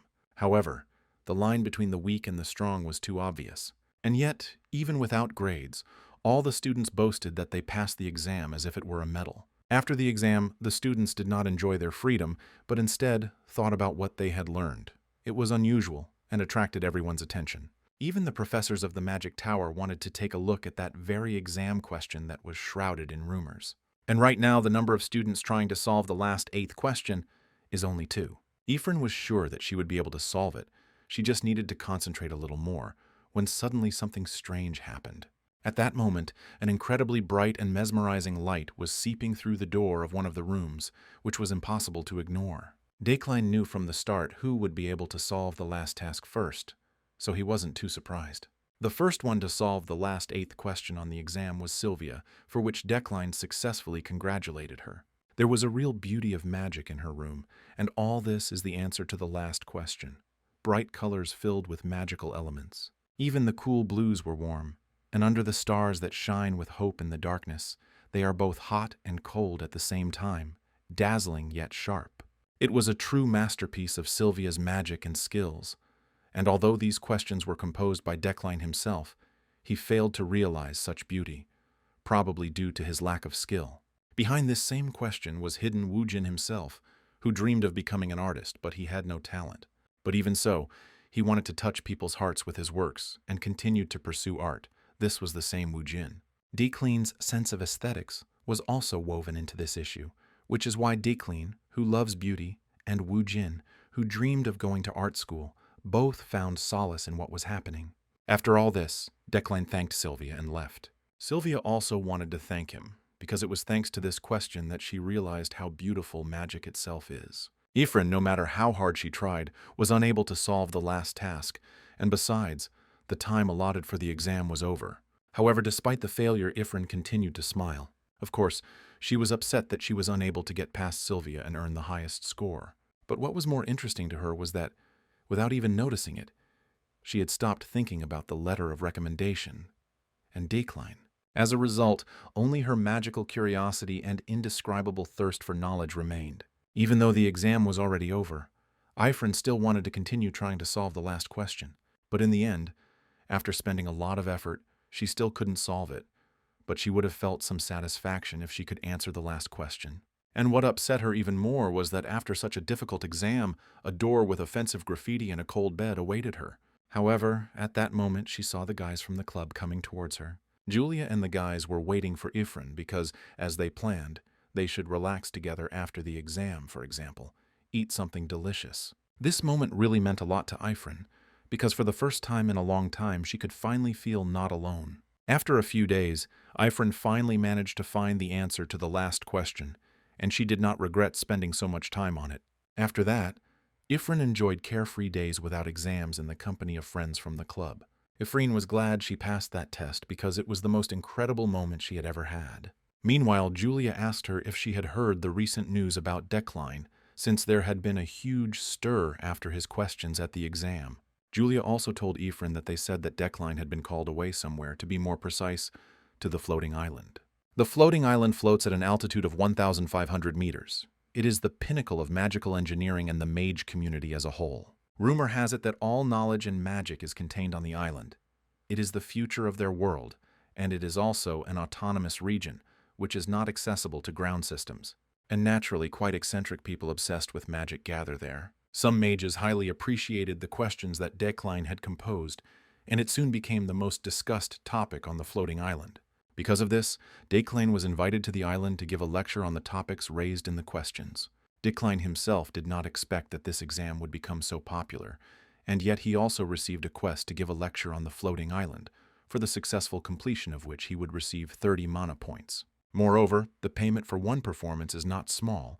In Korean won, it is about 1 billion, so he even seriously considered this option for development. Decline greeted everyone happily and began his lecture, the topic of which was University Tower Midterm Exam. The lecture itself will take just 2 hours to complete, and before moving on to the exam questions, Decline began with a brief explanation of pure elements. However, not everyone considered the genius of these questions to be Decline's merit, such as Rowena von Schlott-McQueen, who considered these assignments to be plagiarism. The lecture went more than well, and before moving on to the assignments, Decline used the materials from previous lectures to facilitate understanding. Decline did this to ensure that everyone present was focused on the new systematic explanations. And when he moved on to the 6th task, the most interesting part began.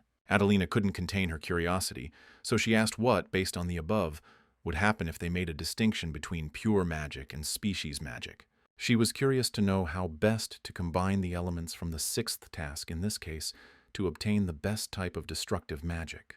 Decline wasn't surprised that Adelina was being cheeky to him even here. After all, she did have a mischievous side, and given how the previous Decline had behaved, it was no wonder she suspected him of ghostwriting. That's why he decided to play along with her a little, in order to spice up his lecture. He explained that this required adding the basic diagram into a linear form like this. After this, the flow of questions from Adelina did not stop, as if this lecture was only for her alone. However, thanks to Decline's knowledge, he answered each of her questions with ease. Thanks to the intense gazes of the mages, who considered her a nuisance distracting the lecturer, Adelina calmed down a little. As a result, he spent too much time on Adelina's questions, which left him with only 10 minutes left, so he decided not to go into details about the last task. After this, a very interesting, albeit provocative question came from Rowena in the audience. She asked Decline if it was true that he himself had composed the 8th question. In response, Decline asked her to clarify what exactly she meant by this. Rowena stated that she had made herself clear. She was interested to know whether he had really composed the 8th question himself. After this, heated discussions began among the mages, whether Rowena suspected Decline of ghostwriting. When asked by Rowena, Decline calmly and confidently replied that drawing inspiration from others is natural. However, Decline stated that every task in this exam was personally composed by him, after which the audience shone with the bright and beautiful light of his magic.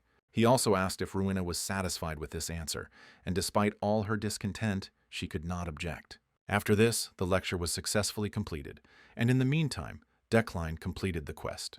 According to the plot, there is a bad relationship between Decline and Rowena, but today everything went relatively smoothly. But something will happen soon. Meanwhile, on the way, Decline came across an unfamiliar girl, and he was instantly overcome by the feeling that he had already seen her somewhere.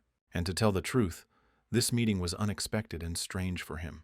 The girl's name was Charlotte. Decline had studied with her at the university, and he extended his hand to greet her.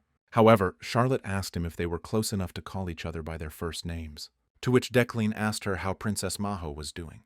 Wujin didn't care what the relationship was between Decline and Charlotte. He was more interested in Princess Maho, whom she was guarding. After all, Emperor Krebeam will die very soon, and this event will become a turning point in the plot. Many characters in the story will find themselves between life and death, which will lead to new clashes. And Decline, in turn, must save the life of a character named Maho, one of the characters created by Wujin, who plays an important role in the plot, as she can positively influence the outcome of the mission in the second half of the game. The princess's origins complicate matters greatly, as she is second in line to the throne of the Uran Republic and third in line to the throne of the Lok Empire.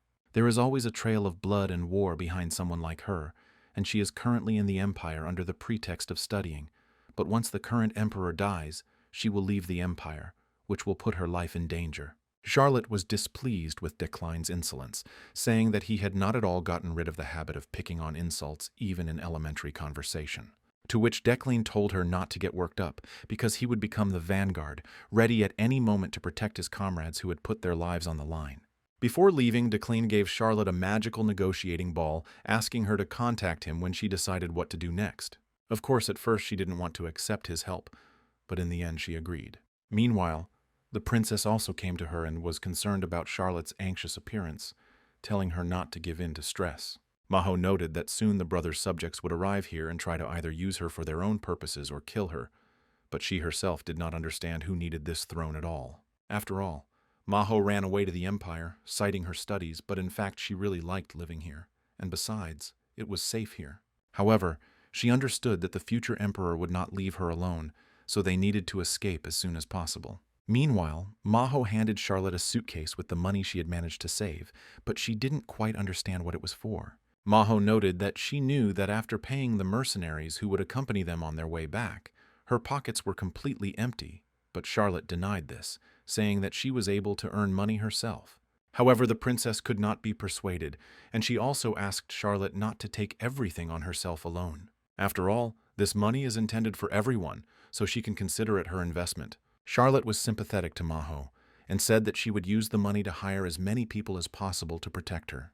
Meanwhile, through the window she saw a strange man who was watching them, not with good intentions. However, after Charlotte saw him, he immediately ran away, and this meant only one thing: that with every minute it was becoming more and more dangerous here. That's why Charlotte decided to seriously consider Decline's help. Meanwhile, Decline was enthusiastically reading books, and Uriel was walking around pestering him with questions about why he had suddenly become so interested in books, but he ignored her. Uriel also mentioned that she heard about his lecture on the floating island and that he made a lot of money. Then Decline replied that she would not get a penny of it. But be that as it may, Uriel did not come to him for this. She told Decline that they had received an official request that the graduates of the university's magic tower wanted to visit their territory, Hadakane, as a trip. Decline answered no without thinking, saying that on such trips it is not customary to clean up after yourself, so he was against it. However, Uriel did not back down and asked Decline to at least read their request. Besides, they were not letting them in for free. At the same time, Decline asked her to leave quickly, and he said this with a very frightening expression on his face. After which Uriel left, although she did not understand why he drove her away so abruptly. The reason why Decline suddenly told Uriel to leave was because Charlotte contacted him at that moment. Charlotte told Decline that they needed to leave immediately because of the impending danger, but they had almost no time, so she asked him for help. Decline immediately agreed, saying that then she would have to follow his every word, explaining that the princess had only one way to get outside the borders of the empire. The route was very dangerous, and at the same time this makes it the most reliable of all. This is the Crevice Canyon. Charlotte asked him if he was joking, since this place was filled to the brim with demonic energy. Decline asked her if she really thought that by choosing the easiest path, she would be able to turn away from the path to her own destruction. For this reason, Declan asked Charlotte to trust him and dare to cross the Crevice Canyon.